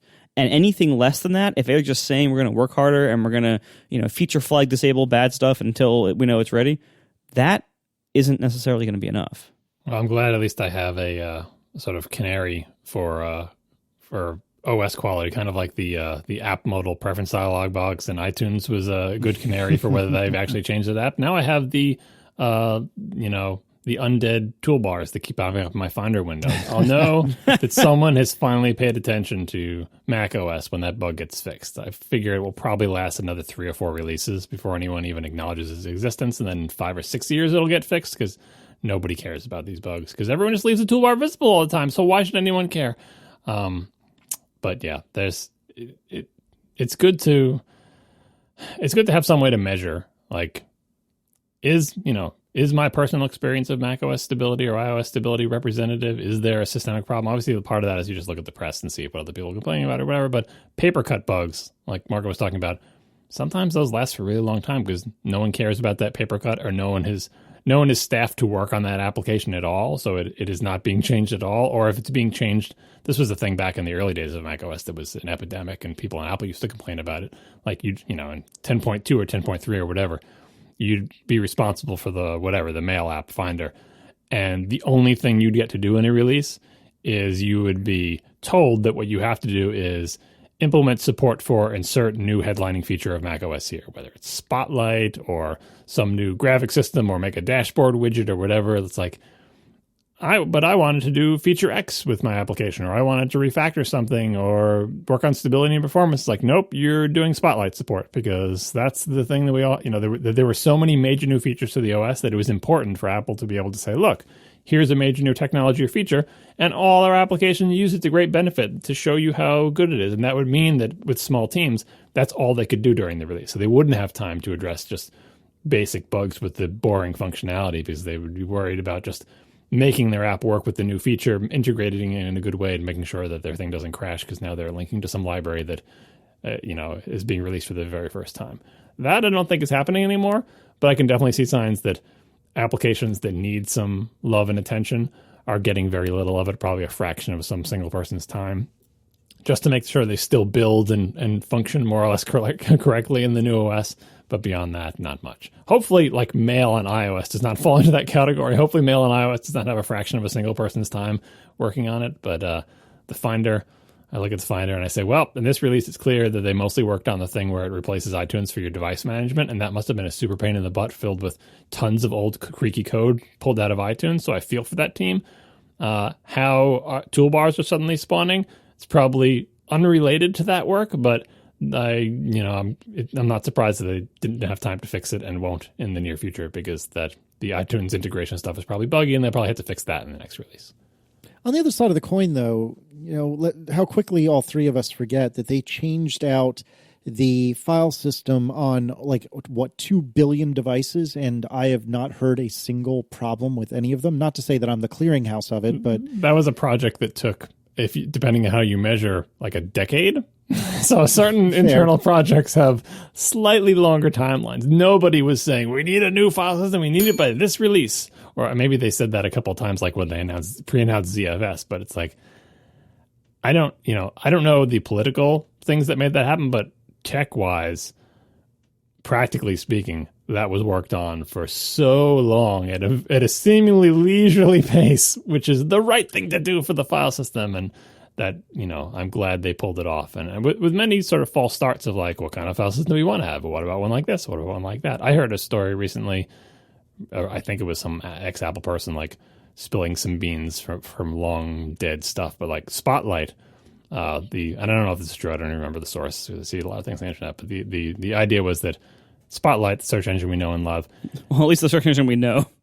Yeah. It began its life as one of the many, many efforts to figure out what to do about the file system, because HFS and HFS Plus had been creaky for a long time, and the idea was like, let's just do sort of instead of doing everything with file hierarchy, let's make a file system that does everything sort of just by indexing metadata, right? And just treat file path as another piece of metadata, which semantically is what every file system does, but let's do it like physically. Like, let's not privilege paths and anything else in the file system that have other metadata hanging off. Let's just make everything arbitrary metadata in this big sea of things. And you can view it as a file system if you view it in terms of that one piece of metadata, but it is not privileged over any other. And apparently that didn't work out. But by the time they'd done that enough to experiment with it, they said, well, this is not going to be our new file system because it doesn't fulfill that purpose very well, but it's a pretty good search engine. So can we reuse it for that? And that's what they did.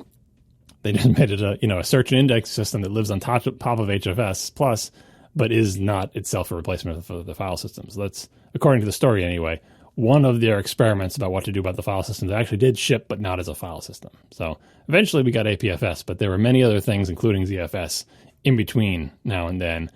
And that is a project and an effort that probably didn't have that many people on it, like a handful of engineers, but they worked on it for like 7 to 10 years and had many blind alleys and restarts or whatever. And obviously not every especially a project that's like for competitive purposes, like, to be competitive, we need to have like a Face ID like feature. You can't spend 7 years in that because the world will pass you by. But for file systems, they dragged it out pretty much as long as they can, and they did pull it off. So props to them. We are sponsored this week by BlueVine. Owning a small business is no easy task, and sometimes your cash flow just isn't moving at the speed of your business. Through BlueVine, you can secure a business line of credit in as little as 5 minutes. BlueVine is an easy, fast way to help support your business growth with a line of credit of up to $250,000.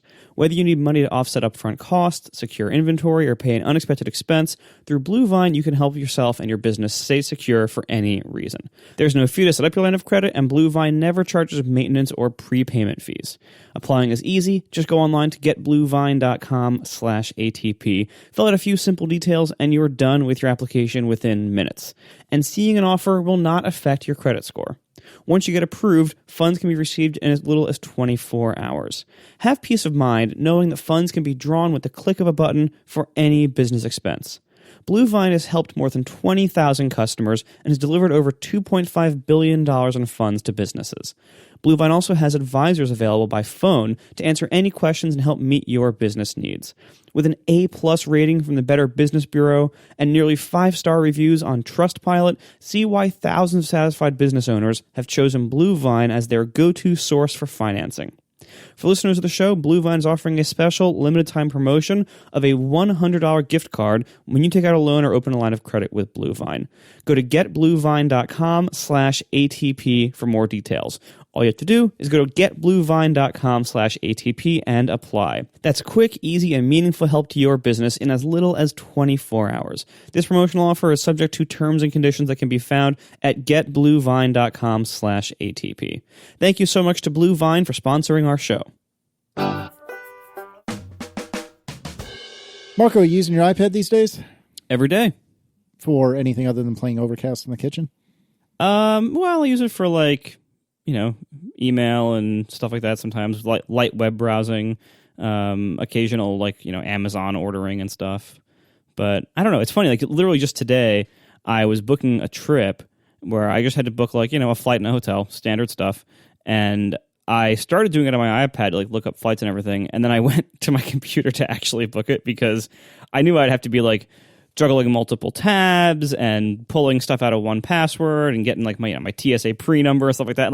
And I knew that would just be, I knew I could do it all on the iPad, but I also knew it would be a lot easier to just do it on my Mac. So I went to the office and did the whole thing here instead. Don't blame you. Don't blame you at all. I don't know. I have such not love-hate, because I like my iPad, so I have, and I presume you do as well, as we are recording this, the most recent iPad Pro. I have an 11-inch, so this is the first one with Face ID.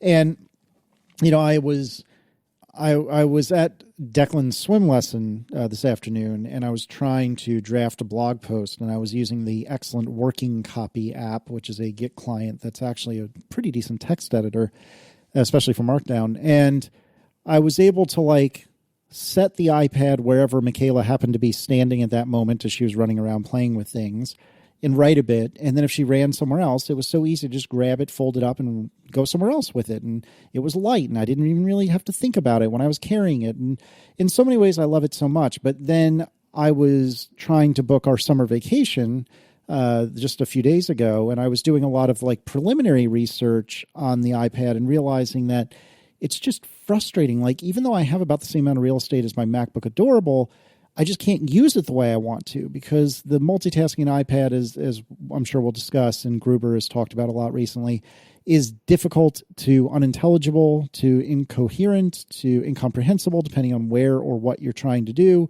And it's just, it ends up that all too often, if I'm doing anything even remotely serious, even something like just trying to plan a trip, I'm reaching for a computer. And oftentimes I'm going to my office and going to the 27-inch screen because that's the easiest one to get things done on. And so I completely echo what you've said. What's a computer?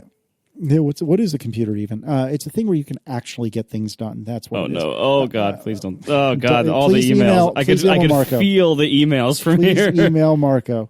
So anyway, I don't know. It's tough because when my iPad does what I want it to do, it feels like the future, man. But all too often it feels like a future that hasn't quite arrived yet. So, John, I think of the three of us, you are probably the most consistent iPad fan and probably use yours the most. What are you on these days, and what are you doing with it? I'm still just using a regular iPad Pro. I need to upgrade. I also have, this is a personal issue, but as my eyes get worse, I'm constantly adjusting my glasses prescription because I'm having more trouble seeing close up. And so at a certain point, you go to bifocals, and my eye doctor keeps telling me I'm not quite there yet for bifocals. But it is still, with my glasses on, especially when my eyes are tired, it gets harder and harder for me to focus on something held in my hand close to my face, right? So when I use my iPad now, there's like a distance. Like I can't bring it. I don't have to hold it at arm's length, but I used to apparently hold it much closer to myself than I do now. So now I have to put it back like 1 or 2 inches to be able to focus on it when my eyes are tired at night. And that is actually cutting into my iPad time. A lot of times what I will switch to instead is using my phone super close to my face with my glasses off, just as a more comfortable thing to do at night when my eyes are tired. So, but that's nothing to do with the iPad. That's just me personally. All that is to say that I'm using my iPad slightly less than I used to be. But I do use it, and I do what Marco described is absolutely true of my experience as well, in that when I want to do anything complicated, I want to do it on the Mac. And complicated means I'm going to be juggling multiple things. I'm going to be like, a good example is a thing that I often start on my iPad and then switch to the Mac is, like, if I'm looking for something, to give an example, all the crap I bought when I was preparing the way for my Mac Pro, the things like the little end table and, cables and cable guides and the UPS and, power plugs that go into them and adapters and pigtail things and just, all that stuff. A lot of that I started out, I'd be like in bed on my iPad and I'd be like, let's look at this. Let's look and see, I'd do a search for UPS things and watch some reviews and especially like watch some YouTube videos or reviews. But at a certain point I say, okay, now I'm in serious research mode. I'm going to open 500 tabs about UPSs, right? Or I'm going to open every furniture site in the entire world, every store, Target, Walmart, Wayfair, Ethan Allen, Crate and Barrel, like they're all going to be open in 100 windows and 100 tabs, and I'm going to be taking screenshots and copying images into a notes document and saving URLs and typing down measurements. It's time for the Mac, because I could do that on the iPad, but I would drive myself insane with the text selection alone, right? So I will go to, and I think that's not a condemnation of the iPad, because the whole point of the Mac is it's supposed to give you more space, more flexibility, more precise input than a thing that you can carry around with you. Like it's a desktop, I'm using anyway, desktop computer, and my screens are huge. Now, to Casey's point, that's not always true. There are Macs that have smaller screens, and they also have a lot of these benefits. But anyway, I do feel that tension in, like, at a certain point, like, let me just go to the Mac. And a lot of that is also because the Mac is what I grew up with. It's what I'm most comfortable with. And when I was reading Gruber's thing where he was sort of slamming the iPad's crappy multitasking and how undiscoverable and awkward it is, I mostly agree with him, but there is an angle on that, which is like, well, if you grew up using this, it wouldn't be so weird to you, right? It's not quite the same as the, God, I've forgotten the name of the thing. What the hell is the app that had intentionally obscure UI? Snapchat. To make the, it's not quite Snapchat, but it's similar in that if you grew up, anything you grew up using, A, seems natural to you because it's all you know, and B, there is a certain kind of cachet to, like, you're young, you have a lot of time to invest in learning a weird thing, and once you know it, it's part of your, personality and self-image that, of course, you know how to use this thing, and anyone who doesn't is a square, using a term from the 50s. Reading Gruber's thing, you can look at it and say, well, Grandpa, you may feel comfortable with the Mac, but if you grew up using the iPad, or if you adopted it in early enough in your life, it is totally natural, and none of this stuff is weird, and you learn it once, and it's no big deal, and you just sound like an old fuddy-duddy, right? But I think that angle is there, and there is a tiny bit of truth to that, but there is much more truth to the idea that, like, look, there's ways you can measure how good a UI is. And Gruber touches on a lot of them in the article that we'll put in the show notes. One of the ways is just across the entire customer base for this product, all the people who own it. How many people use this feature? How many people know that it exists? How many people enjoy it? How many people find it indispensable and useful to use, right? How many, and on the other side, how many people, if you describe the problem that this feature is supposed to solve, would say, oh, I have that problem too. And then when you say to them, oh, well, then why don't you use feature X to solve that problem? They'll be like, I didn't know how to use feature X. I didn't know it existed. And once you tell me, it's too awkward to use. Like, there are ways to measure the success of any feature. And that way is not, find the person who is the most expert in using this product and see if they like it. Like, you can actually look at the customer base, how many people, and this is true of weird features in the Mac too, but you can say, like, how many people who own the Mac use the dock? I think it is widely used. I think it's very widely used. Whatever problem the dock is solving is a problem that people have because they use the dock, and I think most people use it, right? Or how many people ever have more than one window open on their Mac? I think that number is also high. People discover how to open a second window because it solves a problem that they have, that they want to see more than one thing at the same time, and they're able to successfully do that with a Mac. It is a thing that happens all the time. On the iPad, very similar fundamental things, like how many people have more than one thing open on the iPad at once? It's a fraction of the people who do it on the Mac. How many people know how to do it on the iPad? Also a fraction of the people on the Mac. How many people know but still don't do it, right? Those things, I think, are mostly, uncontested. It doesn't mean the iPad is necessarily bad, but in a weird way, it frames the iPad as most useful to deep experts. And then there's a big gulf, and then useful to people who only need simple functionality. And it's that gulf that the iPad needs to span. I was thinking about this. I had what I thought was a coherent thought, and I put a note to myself in the show notes. And then I looked at my note, and I realized either my thought was not as coherent as I thought it was, or I forgot what I thought. This happens to me all the time. They're trying to write down a dream. Yeah, exactly. But it was basically this. Like, the guru wrote this thing about how the multitasking on the iPad is weird and all this stuff. And it's like, the iPad, the things that are great about the iPad, and we talked about this many times, and the reason people are enthusiastic about it, and the reason I'm still enthusiastic about it, is that it provides, it gets rid of a lot of crap from the world of PCs that you don't have to deal with anymore. Some would call it a simplification, but I think it's mostly just dropping stuff that only exists for weird historical reasons. So, like smartphones, the iPad is more comfortable for people to use. They're not worried that they're going to screw it up or that they don't know how to get stuff done. It's generally tractable and low maintenance. That is the big thing that makes people keep saying, why do people keep saying the iPad is the future of computing, and why do people like phones instead of their PCs? Like, writ large, the answer is they're less of a pain in the butt to deal with, right? And that is the greatest feature of all these things. And that's why it's so weird that where the iPad falls down, like in terms of like, oh, let's try to also make it possible to do more powerful things. It falls down in like just stepping out of that and expanding its power by including a multitasking system that's the opposite of that. It's more weird and complicated than the PC. It brings more obscure rules and strange physically difficult gestures, and it doesn't make as much sense, and it is more obscure. It's like, it's not like they took, the problem is not that they said, okay, well, we want to make the iPad more powerful, so let's give it some of the power of the Mac, but in a simplified form.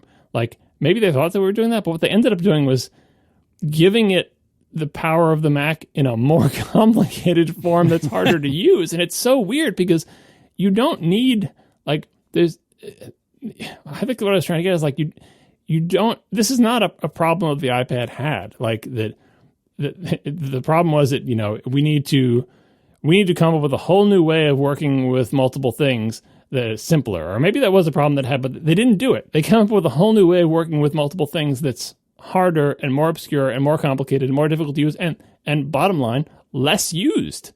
Less, like, it is less successful as a feature because fewer people actually use it. So are you really helping people if they say, oh, well, I don't do that because it's just too weird and too complicated? And again, you can't look at the outliers and say, look at how this maestro of the iPad is able to get tons of work done. That's good that it's able to do that, but part of the reason it's so impressive is, what is it, like a bear riding the unicycle? It's like impressive that they can do it at all because it's generally acknowledged to be difficult and complicated. And that's not how it should be. No one sees someone on the Mac with two windows open and goes, wow, you must be a Mac expert. But you see someone with three things in split screen and an iPad and a slide over, and you assume they're an iPad expert. And that is probably the biggest condemnation of the iPad's advancement. And Gruber is pretty harsh in the article saying, look, they need to just start over, like clean slate. And it's not unprecedented. It's been done plenty of times before. Like, rethink this. Whatever paradigm you thought you were going for is not resonating and not working. Come up with some sort of new consistent paradigm, or if you can't do that, use the old paradigm of a bunch of windows that you can move around, which I don't think anyone is asking for, because like that's the nightmare of any iPad enthusiast. But like the current system is not succeeding. It is failing in all the same ways that the whole rest of the iPad succeeds. Like it's too complicated and too obscure. So, I'm not demanding that Apple, wipe the slate clean, but I also don't quite know how they can salvage what they have without at least one or two fundamental adjustments to how they think about doing more complicated things on the iPad, because it's got the CPU power. A lot of them have the screen space now, and the input methods are there as well. You've got the pencil and the finger and, all these different sensors and everything. It's the software that's falling down. It's a software that's not, and it's not bugs or whatever. It is software design. There's bugs too. Well, I suppose, but the iPad... Try using keyboard shortcuts in Mail. Yeah. The iPad has evolved to this point through a series of small steps, none of which really seem like they ever had the big think, right? Of like, some did the big, Xerox, essentially, and Xerox and the Mac team did various big thinks of like, what does it mean to have a graphically user interface? How does it work? What are the building blocks? And then riffed on those and built on that fairly solid foundation of the WIMP Windows icons, menus, and pointer. Mm-hmm. That was a very solid. It continues to be a very solid, flexible foundation. If there had been no foundation, but it had just been like, well, we got kind of a GUI, but we have some kind of graphical interface. Let's add this feature. Let's add that feature. Let's let people have more than one thing. Let's do this thing. Like if you grow it piecemeal like that and never have sort of a solid, extensible underlying philosophy, you will end up in something that's a complicated mess. So that's I think what they need to do with the iPad is step back and rethink. They did that for the iPhone. Let's rethink. Oh, the application takes over the whole screen. It's edge to edge, blah, blah. They came up with a paradigm for phone applications and for simple iPad applications that totally works and people love and use. It's the next step where they're falling down, where what about when you want to do something more complicated than you could do on a phone because we have this big, powerful iPad? How do we deal with that? I think the answer is not what they've currently done. I think, they need to regroup. And I'm not saying they need to totally redesign iOS the next thing after we got through with saying they're supposed to do refinement releases and fix stability, but this is a design thing that I totally give them a few years to work on. I just hope their plan is not, we'll continue to refine what we have, because I just don't think it's working. The biggest characterization of the iPad that I've felt and that I think you actually just basically agreed with implicitly is like if you think about, and I should blog this but I'm not going to, because I don't want the response. So if you think about like a graph, standard XY two-dimensional graph, on one axis you have the complexity of what you're trying to do, and on the other axis you have how easy it is to do. I think for most standard computer, Mac PC kind of things, that line is kind of a gentle slope. Like the complexity of what you want to do versus how easy it is to do it kind of ramps smoothly for most things. Yeah, there are some bumps along the way. That being said, where that starts, like the 0 point of that graph, is high. Like there's a certain baseline of knowledge required to use a computer at all and do tasks at all. And there's a certain baseline level of complexity you have to deal with, even for easy things. However, as you scale up, that line climbs, but there's not a lot of like huge spikes in it. Whereas iPad usage, the ease of use of easy things is way lower. That line starts way lower. However, as you progress towards trying to do more complicated things, it just shoots way up. Easy stuff is easier, but hard stuff is way harder. And what is even considered a hard thing on iOS is oftentimes like not a very hard or uncommon thing in the PC Mac world. I don't think iPads or phones for that matter, but I think it's more of a problem in the iPad. I don't think they have ever really found a good way around this. That the whole reason the iPad is easier to use for simple things are fundamental aspects of its design. Things like that all apps at least start out full screen, and that all apps only have, at least normally, one window, and that all apps, you tap the icon and that just shows, and then you hit the home button if you still have one, and then you see all your apps and you hit the next one, and they take away the concept of files, and that's all great when you're doing really simple things. But as soon as you have to do something that's slightly outside of that like golden path of easiness, the barrier of complexity and difficulty goes way up. Like as John was saying, like you really have to be an iPad expert to do a lot of things that on a computer are considered pretty trivial things. Stuff like, like shuffling files in different places between apps and dealing with multiple windows. Like I still can't for the life of me drag a tab to the right side of Safari without accidentally opening a new window. And then God knows how to close it. I have never figured this out. I eventually have to start kicking stuff out of the force quit thing, and eventually I never can recover that tab. Like I just got to start a new one. Like that tab's gone. Like it's it's not just expertise. Like that's the important point of like when I was saying you can actually measure this. It's not just it's like, well, if you have to be an expert to know all these secrets. It's not knowing. It's like physical capabilities. Like how hard is it physically to do this? Part of the the beauty of the Mac user, and again, Gruber touched on this with double clicking, is you can say like, this is how a feature works. Can people do it? Is it actually physically hard? And I'm not talking about people who are have disabilities. Like it's just all of us, everybody. Like everyone is disabled to some degree. It's just a question of what that degree is. There is no discontinuity. It's just a smooth spectrum from supposedly able to supposedly disabled. Like right, it's difficult to precisely control things as you drag. Like you have to hold pressure on the screen, because if you pick your finger up on the iPad or any touch device, it cancels the drag. And the edges are hot, like a game of Operation, right? If you accidentally go to the edge, something different's going to happen. I had the big rant a couple many shows ago about trying to rearrange icons on Springboard on the phone. And to add to that, like if you're going to pick up multiple items and do all those multi-finger things, it is actually physically difficult to do those, even if you are a quote-unquote expert and know exactly what you're supposed to be doing. And that's the sign of a feature that is measurably bad for most users. Even very dexterous, very careful ones, it's frustrating because you don't know where the live hot areas are. There's no visual indication. Even if you have incredibly precise motor control and you're in a situation where you can do that because the iPad is well supported and you're not on the go, like, that's not hard because it's an expert feature. That's hard because it's a bad feature. It is hard for human beings to use.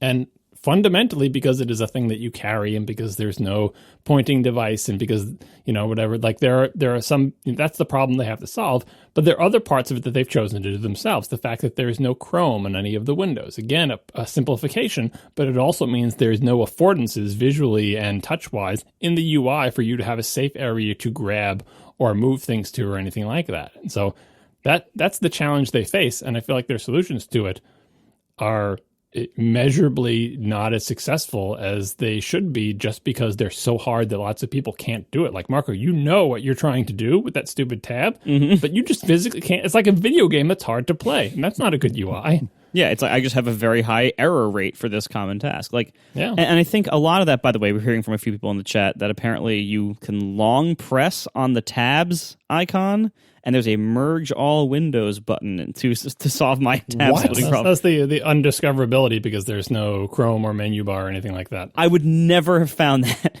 I had no chance of ever knowing that.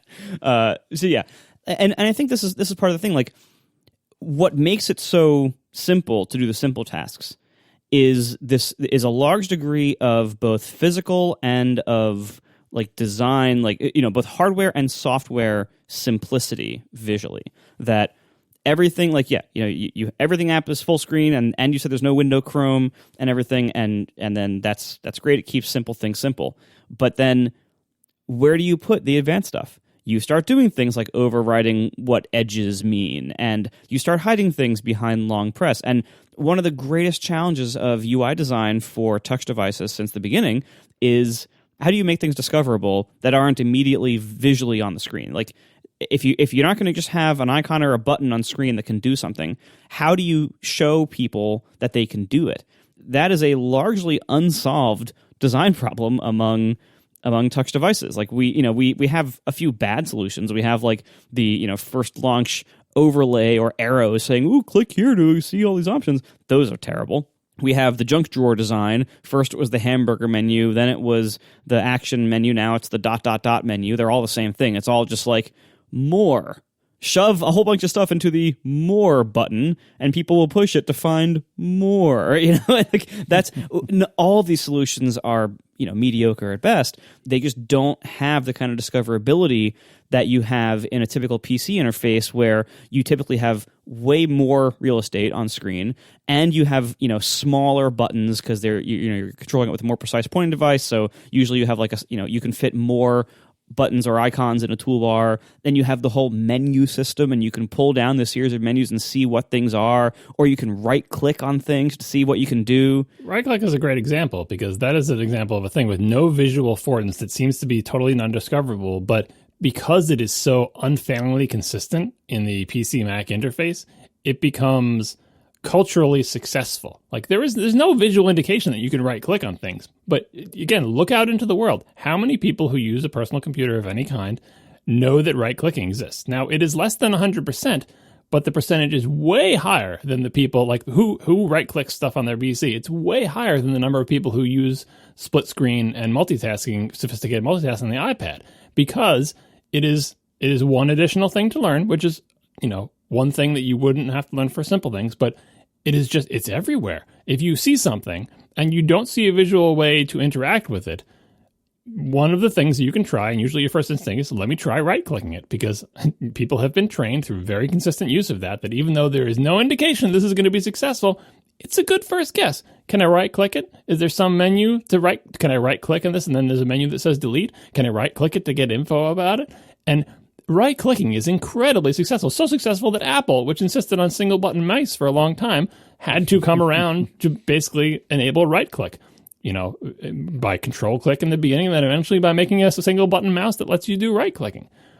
There are solutions to these problems. They're tricky. And getting back to the double-clicking thing that Gruber pointed out, just to clarify what we were talking about if you don't bother to read the article, double-clicking on the Mac is a tricky situation where they added this thing, which is like, well, single click to select and double click to open, right? And it's a very simple, very consistent paradigm on the Mac. But it has the problem that double clicking is a physically tricky thing to do. Not that tricky. You're like, double clicking, it's not like I'm doing a multi-finger, 5-finger drag on the iPad, right? Double clicking, how hard is it to double click, right? It is actually physically difficult, because what determines if something is a double click is the space between the clicks. And that's why, since the beginning, the Mac has had a feature where you can adjust the tolerance for what the OS, considers a double click. There's a setting, I believe, to this day in system preferences and on the original Macintosh that says, should I give you lots of time if you go click, click? Is that a double click? Or do you have to go click, right? Because it is difficult for people to do that. In particular, I saw this early on with the Mac when mice were new. It's difficult for people to double click without accidentally moving the mouse between the two clicks, which makes it kind of not count as much as a double click, depending on the heuristics of the operating system, right? That is, compared to multi-finger drag, that's nothing, but that is an epidemic problem that has never really gotten better. Some people still have trouble with double click. And the second thing is, unlike culturally with right click, where everybody knows, I can't figure out how to use this thing, let me try right-clicking it, which is generally a safe thing to do. It's not going to do anything harmful, like culturally it's understood or whatever. Single-click versus double-click, despite being, I think, a very clear, easily explained paradigm from day one on graphical user interfaces, still is a source of confusion for people. You see people double-click links in web browsers. You see people double-click literally everything, because it's basically like, I clicked it and it didn't work, so maybe I should double click it. And then people very often short circuit that to say, if I see anything on the screen and I really want it to work, I should double click it instead of single click it. And in general, that will work. Like, if it requires a single click and you double click, most of the time it will do the thing. So maybe that's why people are trained to do it. But even that one minor complexity through decades of use, like, human nature is such that single click versus double click, if you had to go back and say, what is the paradigm that you might want to rethink about the WIMP, graphical user interface? Single click versus double click turns out to be surprisingly tricky for people to master. And if they haven't done by now, they probably never will. So it's always going to be slightly less successful than you'd want it to be. Versus right click, which wasn't thought of back then, even though the Xerox mouse had like 5 buttons on it or 3 buttons or whatever and was even more complicated. Right click, I think, has been much more successful. So I do have some hope that there are solutions that don't require visual affordances that can be culturally successful and physically easy to do. You could argue, oh, that's long press or that's forced press, or like, Apple has tried a whole bunch of things in that area, but none of them have been consistent or popular enough to get by. I think maybe long press is getting there. People do kind of understand that you can long press things in touch interfaces, and you might get options or whatever. But anyway, like I think more than people know how to do split screen on the iPad. That's for sure. Like I've seen people in my family do long press on things, but I've never seen anyone in my family do split screen on an iPad. So I'm not even sure how I'm supposed to be doing split screen. Every time I try to do it, I occasionally will use it. And every time I try to do it, it takes me a very long time to figure out the exact combination of where I press and hold, where I drag it, where I let it go. Do I like stick it down or stick it up or stick it? Like it takes me a very long time. And I officially know it. Like I ostensibly know how to do this. Mm-hmm. And yeah, there's a lot of waiting. There's a lot of like, oh, I accidentally didn't, stick this down in the right spot, so it wiggles back to somewhere else. And like, I'm good at computers. I do this for a living. I use an iPad every day, and I have multitasked on every version of iOS that has supported multitasking. And I'm still bad at doing it on the iPad because, I guess I don't do it enough, but I think the bigger problem is it's just so fiddly. And a lot of this is down to, factors like we're saying about, undiscoverability of touch gestures. And a lot of it is down to because there are basically no buttons in the hardware, and because the software UI paradigm is to make everything full screen and to not have things like window Chrome or menus, that inherently makes it really hard to design these things in a way that is intuitive and discoverable. Like, it'd be one thing if Apple redesigned iPadOS so that every app by default had a title bar that had some buttons in the corner that would do things like maximize it to the full screen or shrink it to half screen. That would have to be big Chrome. Like that's the reason they're resisting it, because your pointing device is so imprecise that it would have to be comically large, and now you're eating into your limited screen space. Like I understand why they don't, but yeah, but they just made all the screens bigger. Yeah, I know. If they really want to make multitasking on the iPad intuitive and something that everyone is able to do reliably and able to figure out, they have to put it on screen. They have to have on-screen controls for multitasking to be really easy.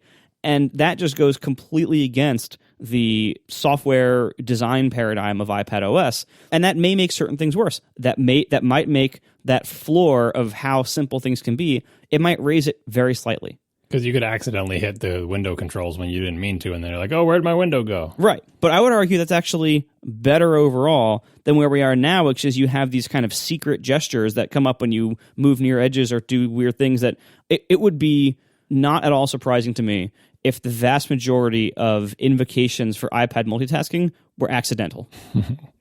Yeah, everything's hot on your screen. Like this is which raises that floor. Yeah, I use slide over a lot. Surprisingly, I more or less know how it works, and I like the thing where you can switch between the slide over stuff. I've worked that into my workflow, and it mostly is okay. But because the floor is lava, because everything is hot yes. in iPadOS, when I'm watching, for example, Netflix. And like sometimes I'll be watching Netflix and I'll bring over Twitter to just look at something because I'm watching something cruddy or whatever. Like I'm multitasking on my iPad. Look at me go. Sometimes when I bring over slide over, that gesture gets registered by the underlying like Netflix or Hulu player. And like the slide over comes on, but the video I'm watching goes back 30 seconds because that app has a gesture for a swipe backwards. And depending on the speed that you do it, like because you can... To slide over, you have to start in a certain position and bring it over, but if you go a little bit too fast, the underlying app registers it a gesture. Arguably, that's a bug in the app below it, but you can't blame the app author. They're like, look, if someone swipes their finger from right to left, I should go back 30 seconds. And as far as they're concerned, that's exactly what's happened. But as far as the OS is concerned, they're like, oh, no, they were activating slide over. But both of the things get it. Like, there is no safe area. And I think the experts, talking about like doing split screen and multitasking and dragging things, the experts learn mentally the map of the safe hot regions and like how long you have to hover and how long you have to press and when it's safe to move and what areas you should avoid. Like, that's part of the expertise, is learning this invisible heat map and this invisible like 4-dimensional timing map of like, it's not intellectually doing, but through repetition. Like, I know I've gotten better about putting things into slide over and going into multitasking just by sort of learning the routes and everything. And that can have a feeling of like mastering a video game and being good at it, and can give like positive feelings towards the experience, because like I invested time into this and now I'm good at it. Now I feel like a real maestro. But again, that's not a characteristic of a good user interface. It shouldn't be. It's fun to master a game. It's not fun to have to master something that just, you're just trying to shop around for, new UPS for your fancy computer, whatever it is you're doing.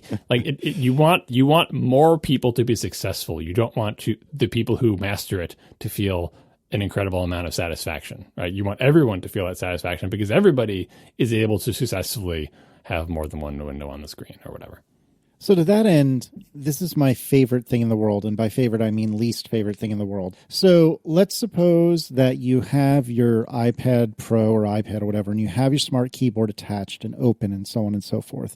And let's suppose you're looking at Safari full screen, right?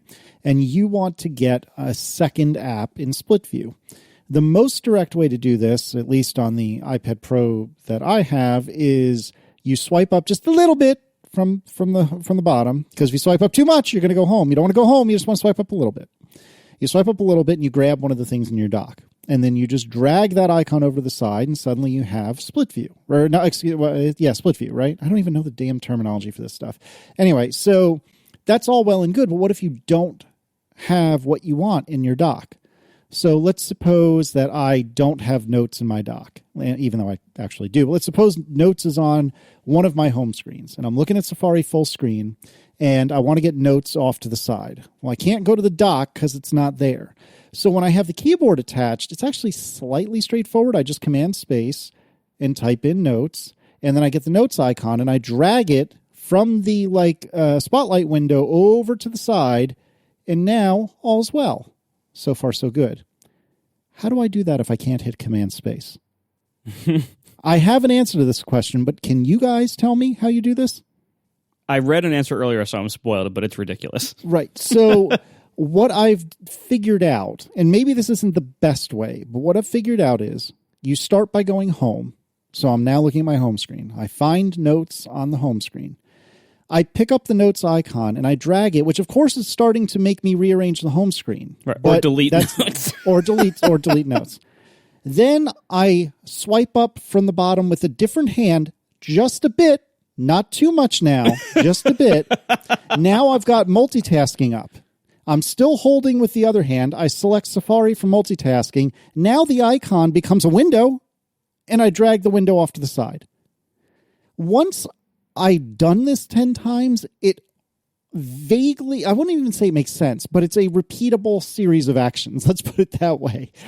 But how preposterous is this? Like, how does any human being figure this out without being instructed directly? How do you figure this out? And even if you're instructed, can you imagine teaching someone to do that? Oh, don't go too far. Oh, wait, no, hold that, but don't hold it. Like, there's so many hot regions where if you hold it over this for too long, it does this thing, but you want to not let it go. And remember, don't take your finger off the glass, but pull up just a little bit, but go to the left. And now they use the second finger to do this. And not like, right. Exactly. Just trying to, it's like trying to teach someone to dance, but it's like, this is what most people will say is, it's already too complicated. I'll just do it the other way. Like, it's not, they give up on trying to have two applications there at the same time. They're like, I know how to switch between them the old-fashioned way. I'll just do that, even though it's slightly less convenient. No, it's not worth it to go over that hurdle, and that's not a successful feature. If what you're trying to do is enable people to use two apps at once, and they're bailing on it because it's too weird, rethink.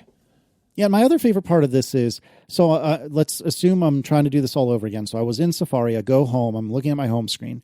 I pick up the Notes icon, I'm moving it around, and then I see, Safari is also on the screen, perhaps on the dock, perhaps just on the home screen. I want to bring that back. So what do? I tap the Safari icon. Oh, shit, I'm now collecting two icons. That's not what I wanted at all. Like, it's just it's like you said, the floor is lava. But it's so easy to drop that second icon, Casey. You know how to do that, don't you? Yeah, right. Exactly. Right. Where's a safe place to drop it? Yeah, it beats me. It's so frustrating because it could be so good. It could be so good. And when I do get that moment, and it happens, and it doesn't happen infrequently, when I get that moment, a great example of this is I've taken a screenshot of something and I want to mark it up. Well, on the Mac, that's kind of a pain in the hindquarters. Yep. I have to figure out some way of doing this on the Mac. On the iPad, I grab the pointing device connected to the iPad. That's amazing. That is so much better than anything I would have to do on the Mac. And it works so much more nicely. But so much of using the iPad is an exercise in frustration. And I don't really want to open this can of worms, but here I go. If I need to write a series of shortcuts in order to do the things that I can do so much easier on the Mac, then I'm just going to do them on the Mac. And yes, I understand that there are human beings that prefer iOS. I get that. I really, truly do. But for me, even if I don't have a particular preference between macOS and iOS, I can tell you that because I'm fluent in both, it is so much faster for me and easier for me to do stuff on the Mac that all too often, that's what I'm choosing. And it's so frustrating because the physical hardware of the iPad Pro, especially with Face ID, it's beautiful, it's light, it's powerful, it's fast. Cellular. It's cellular. It's so much what I want. It's so much what I want. But the software just falls on its face, and it makes me so sad. And I would even say there are lots of things that the software is better at too. Like it isn't that iPad OS is just bad and Mac OS is good. Like there's a lot of differences in the OSs and especially in the apps on those OSs. There's no clear way I can't just say like everything on Mac OS is better or everything on iOS is better. But it just seems like there is so much about iPad multitasking and my iPad UI use that relies on modes or timing, or hidden gestures. And ask anybody who's ever tried to design computer interfaces. Modes, timing tricks, and hidden gestures are recipes for total disasters of usability. And what makes the iPad great, and especially what made it great initially, is none of that. What makes it great is the opposite. It's the simplicity. It's that when you're on that golden simple path of doing everything full screen and just doing simple things where you never have to deal with files or multitasking or anything. When you're just doing that, you don't have any of those problems and it's glorious. But as you try to do more stuff on your iPad, you slam into those walls pretty quickly, and to get over those walls is so cumbersome. And it's all because you have this device that Apple really wants to keep simple, without losing what's good about that low barrier to entry for it. And I think the only solution to this is to put goddamn controls on the screen. Like, put them in the UI. You have buttons that you can push to do things. That's how you solve this. And it's not always going to look pretty, and it's not always going to be conceptually design purity maximum. But design purity maximum is how you get pretty things, not usable things. And it is possible to have both. If you have a nicely designed UI, it has its own form of beauty. Like, nice, easy to use UI is itself beautiful. It's a different version of beauty than clean minimalism, Johnny White room, junk drawer design, like what they do now. It's a different style, but it's not worse. It's not ugly. It's just different. And I don't see how you add the complexity that power users want to the or that all users want, honestly, or at least many of them. I don't know how you add that complexity and power to iOS without sacrificing some of that visual purity. Because having a title bar with windows on the screen, even if you can't freeform shape those windows, even if you don't drag the corner to resize it, which there's different choices you can make there, but if there was just a basic amount of window Chrome, think of the functionality you get out of window Chrome on the Mac. Not only do you have sizing controls, you also have hiding and showing that window, and you have closing that window for good, like getting rid of it, minimizing it, big, small. Then you also have the title bar, which tells you what app you're in or what thing you are viewing. Then you have the proxy icon, which is a shortcut to tons of power. And then, of course, if it's if it's visually combined, you have the whole toolbar, which itself is a massive amount of potential power. Buttons, and you have navigation back forward. You might have a search box. Like, there's so much that is in standard window Chrome. And that's not even including like if you want to drag the corners to resize it, because that may or may not be a good idea in iPad OS, who knows. But if you just had a small amount of window Chrome on every window for apps that supported this, that would expose a ton of basic multitasking functionality in a really easy way that wouldn't require all these weird gestures that are too easy to do accidentally and too hard to do intentionally. There's a reason why people do this. It's like when I made the magazine and I tried to make no setting screen, and I had such incredible complexity because I didn't want a setting screen, and that the result ended up being worse and harder to use, and then I had to eventually just put a damn setting screen in it because that was actually better. I feel like, think about all of the hoops Apple has jumped through and made its users jump through to avoid having like basic window controls on iPad OS. Is it really worth it? They're trying to preserve the simplicity. Like, that seems to be their job one, which you can kind of understand because the simplicity is the big selling point, but they haven't found, like, the solutions we're always going to, I think, many, many shows ago when we discussed this, we were just talking about having menu bars on iPad apps. Do you remember that discussion? Mm-hmm. We keep going to solutions that we know work in the Mac world, because it's like, at a certain point, and we've had this discussion over many years, there's certain points like, look, you didn't come up with something better. You haven't, we're not saying you got to do everything the same way the Mac did it. Come up with a new way. Show us. You tried a bunch of ways and they all suck. And so we get back to this point where it's like, well, how about just window Chrome? Like, because you haven't come up with something better. I'm not saying window Chrome is a solution. And in fact, when you're discussing window Chrome, it made me think about some of the regressions they've had on the Mac. As if you're staring at a Mac right now, there isn't window Chrome to speak of. And I have seen many people have difficulty resizing Mac windows because to do it, there is a very small region of pixels near the edge of a window where you will get the appropriate arrow cursor, and there's different arrow cursors because Mac windows are resizable from all sides, which power users love, but regular users might not understand that if you reach for the corner and you end up grabbing its side and you get the little arrow, you can only resize in one direction now, and that's frustrating. And in general, just getting to the point where you get the appropriate resize cursor, because there's no visual affordance for it, and because the windows are basically borderless, which looks very clean, there is a very small region where you have to do that compared to, Mac OS, the old Mac OS with the Platinum interface that had a big textured square with little grippy things, which wasn't a huge target, but it was absolutely visual, and it was big enough where you could get it. And, when windows weren't resizable from the edges, you didn't have that problem. So even in systems that are tried and true, it's possible to, through visual refinement, end up making interfaces harder to use. Even if people aren't confused about how to resize Windows, I think resizing Mac Windows is now harder than it used to be for that reason. And the purity argument of like, oh, the interface isn't as pure, I think I keep calling it WIMP. I hate that acronym, but anyway, it's my, the Mac user interface, I know it's not just the Mac, but anyway, has incredible purity. Menu bar at the top of the screen, windows with scroll bars that are resizable, with closed widgets and with window widgets, like, and even the dock, like that. There is incredible purity to that paradigm and incredible flexibility. It has stood the test of time. You're able to do amazing things with it. It is more pure than the iPad OS interface, which has many different paradigms all fighting with each other and various things tacked on to the end, and none of them are sort of composable and flexible enough to get the job done on their own.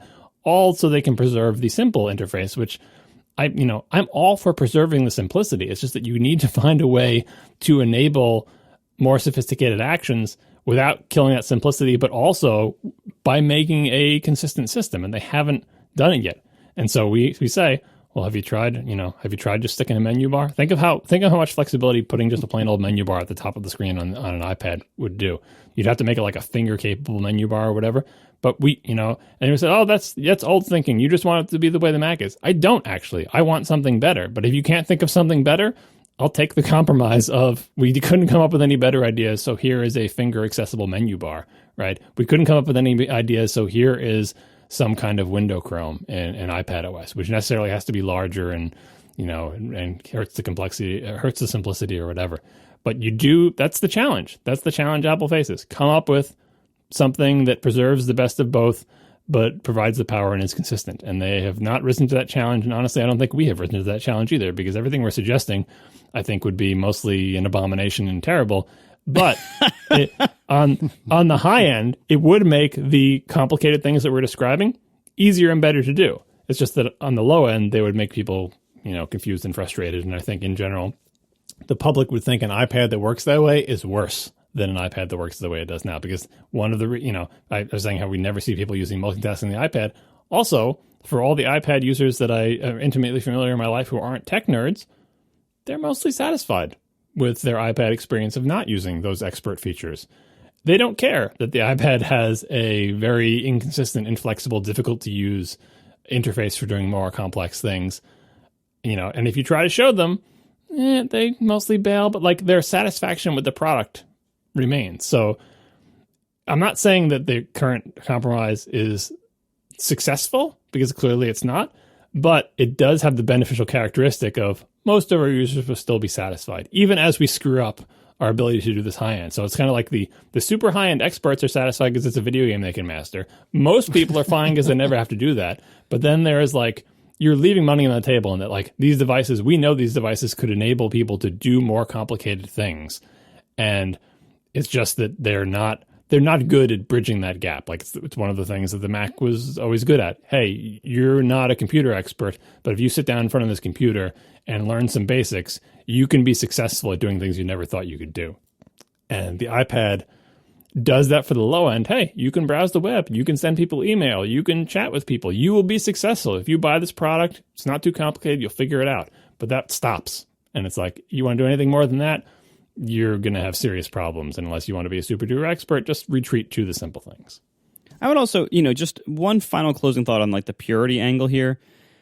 The history of the iPad is filled with, starting out doing very little, having things very restricted, and then somebody or some third party starts proposing hey, what if we, add a keyboard? Although, by the way, Apple shipped a keyboard on day one, but nobody bought it. Hey, what if we had a keyboard? What if we make these capacitive stylus things? And Steve Jobs made fun of styluses a long time ago, but it turns out they're kind of nice. And then eventually, someone does, Microsoft does it or third parties do it, and then eventually Apple adds their own option. And before Apple does it, everyone's like, no, you should never have a stylus. That would ruin everything. You don't need a keyboard. That would make it a laptop. Just buy a laptop, blah, blah, blah. And then Apple does it. They release a new thing. They release their own stylus, and it's good. They release their own keyboard, and it's good. They add multitasking to a system that didn't have multitasking before, and that, is okay. But eventually, the market keeps wanting this device to get more capable. Well, again, although, John, you're right, not all of its market, and possibly not even most of its market, but a portion of this market, especially, it's high end for sure, wants these devices to get more capable. And in most cases, the way that has happened is to make them more like laptops. And everyone bitches and moans and complains beforehand. And then somebody allows them, usually Apple, to make it more like a laptop. And everyone's like, oh yeah, that actually is nice. And that's, for me, that's what changed. What changed the iPad for me from a cool toy I kept buying and never using to something I use every day is the keyboard. Apple made a really good keyboard for it, and it turns out the difficulty of text input was holding me back quite a lot and discouraging me from using it very often. And once I had better text input via a physical keyboard, I now use it way more. For a lot of people, the pencil did that, where drawing things on it or, precise input in other styles was difficult or impossible or limited. And the Apple Pencil fixed that and open up whole new worlds to that kind of use. And, then everyone's like, oh, it should never have a way to browse files. Well, then Apple adds the Files app, which mostly works. I don't know about that, but I don't want to derail your point. And then Apple adds the Files app, which occasionally works and kind of does what people want. And yeah, and the conceptual purists, when they saw that, were like, "Why do you need that? It's an iPad. Just keep data in apps." But no, they added it, and it actually solved a lot of problems and opened up a lot of doors for people. Not well, but it started knocking down some of those walls. And so there's this whole history throughout the entire iPad of people wanting to defend its purity for, ideological sake or for fear that it'll ruin it somehow, make it more complicated. But then eventually Apple does make it more complicated because that's what certain use cases need. And then it's fine. And people, with the exception of a lot of this multitasking stuff that's hard to use because it's weirdly designed and the gestures are all weird, like most of this stuff doesn't have a negative impact on people who want to keep it simple at all. Most of it is simply additive. So if making it a little bit more like laptops here and there has made it so much better for power users and so much more capable of a platform, we shouldn't be afraid of things that are in that direction that sound scary that we haven't tried yet that might have a big impact. Things like, as I said, basic window Chrome. That sounds really weird right now because we don't have it and we haven't seen it. But in 3 years, all iPad apps might have window Chrome by default. They might have a title bar with simple multitasking buttons on the left or whatever, and that might just be fine. And we might look back on the time before that the same way we look back now on the time before the keyboard and the pencil. Or copy and paste. Yeah, or copy and paste. Yeah. Making the iPad a little more laptop-like when that is the best solution, which is not never. It isn't always, but it's not never. When the best solution is to borrow something from the laptop world, the iPad has done it a lot of the time. And there's lots of ways it hasn't. And I'm putting off for now a lot of discussion about the apps themselves and what they can do and what they can't do, and various sandboxing issues and file dealing with issues and stuff like that, app store issues. There's a lot of other issues that we could talk about. But just talking about the basics of usability of the device, getting around apps, getting in and out of apps, multitasking, physical interface, borrowing from the laptop world so far has succeeded very well on iPads in the few times they've done it. And so doing it one or two more times for something as rudimentary as the way the multitasking system works, which they've already heavily borrowed from. They already have a dock and an Alt-Tab switcher or Command-Tab switcher. They already have a lot of the same things. The search box. There's a lot of overlap already, and it's worked mostly okay. To borrow a couple more things to make the multitasking system way more easy for anybody who's not Federico to use, I think would go a long way. And we shouldn't rule it out simply because, then why don't you just use a Mac? No, it turns out there's good ideas, and we've already borrowed a lot of them. It wouldn't harm the world to borrow a couple more. So what we're saying, as usual, is that Microsoft Surface got it right, and their only problem is they started from a crappy desktop operating system, and it's only a matter of time before Apple figures it out and ends up I saw a good graphic recently. It was show the Microsoft Surface line, and someone was like, "This is what I expected the iPad line to look like by now." And it had the giant Surface Studio 27-inch touchscreen thing, and it had the small ones that look like laptops with removable screens. And Microsoft has the unified OS strategy of they have Windows with Window Chrome on their tablets, sort of, kind of obviously. Starting with Windows was a serious detriment, and I'm not saying Apple should have just put macOS on their tablets because that would have been the wrong thing too. But what you're describing, Marco, is essentially where Microsoft is now, but with the details different, right? So they, having something that works and looks and borrows a lot from a laptop, but is also a touch device and works in that mode as well, just better. Right, that's what we're looking at. And the details matter. Yeah, the details definitely do matter. There's a reason we're not really using Microsoft Surface, but the overall strategy, if you didn't look at the details and just described it in broad strokes, that's more or less what you're talking about. And I still contend that ideally you come up with a solution that is better, but if you try for a long time and can't think of anything, it's time to consider the menu bar. I would consider the menu bar before Window Chrome, actually, because I just feel like it's a simpler element, and you could put one of them up there and they already have a status bar. It's almost like a menu bar anyway, and so on and so forth. But that's the type of stuff you can't just add piecemeal. You have to have a good rethink, right? Just step back and say, next gen iPad OS, describe the paradigm, and then you can choose which things from the Mac world are we going to pull in. And if someone says, we don't want to pull that in, it's like, well, then what's your better idea, right? Because we tried these things and they're worse. If you don't have a better idea, it's time to consider, does the menu bar fit in, right? Does a menu bar fit in? Does Window Chrome fit in some fashion? And so I hope that happens eventually. If it doesn't, I don't think actually it's the end of the world, because I still think that most people are satisfied with their iPads using them in simple mode, right? But it also means that the iPad is never going to threaten the Mac for complicated tasks if they can't figure out how to make it, easy to do, make it comfortable and fun and easy for even experts to do on the iPad. It's not. It's too difficult. It's too complicated. And only if you really, really love the iPad will you go through that effort, and everyone else will just run to the thing they're more comfortable with. And we are continuing to make generations of people who are comfortable to some degree doing complicated tasks on desktop computers. So it's not like those people are dying out either. New generations of people know how to use Macs and PCs because they have to use them to do all the things that they generally can't do on an iPad. So that divide will remain, and iPad customers will be happy and Mac customers will be happy. But the future where iPad eventually expands to absorb the problem space of the Mac will never happen if they don't figure this out. Thanks to our sponsors this week, Linode, BlueVine, and Yes Please. And we will see you next week. Now the show is over. They didn't even mean to begin, 'cause it was accidental. Oh, it was accidental. John didn't do any research. Marco and Casey wouldn't let him, 'cause it was accidental. Oh, it was accidental. And you can find the show notes at atp.fm.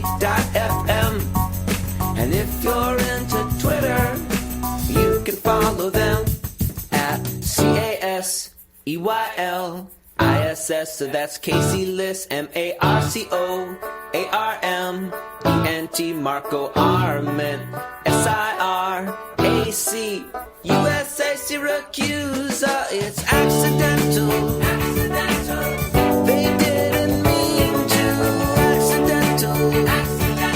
Tech podcast so long.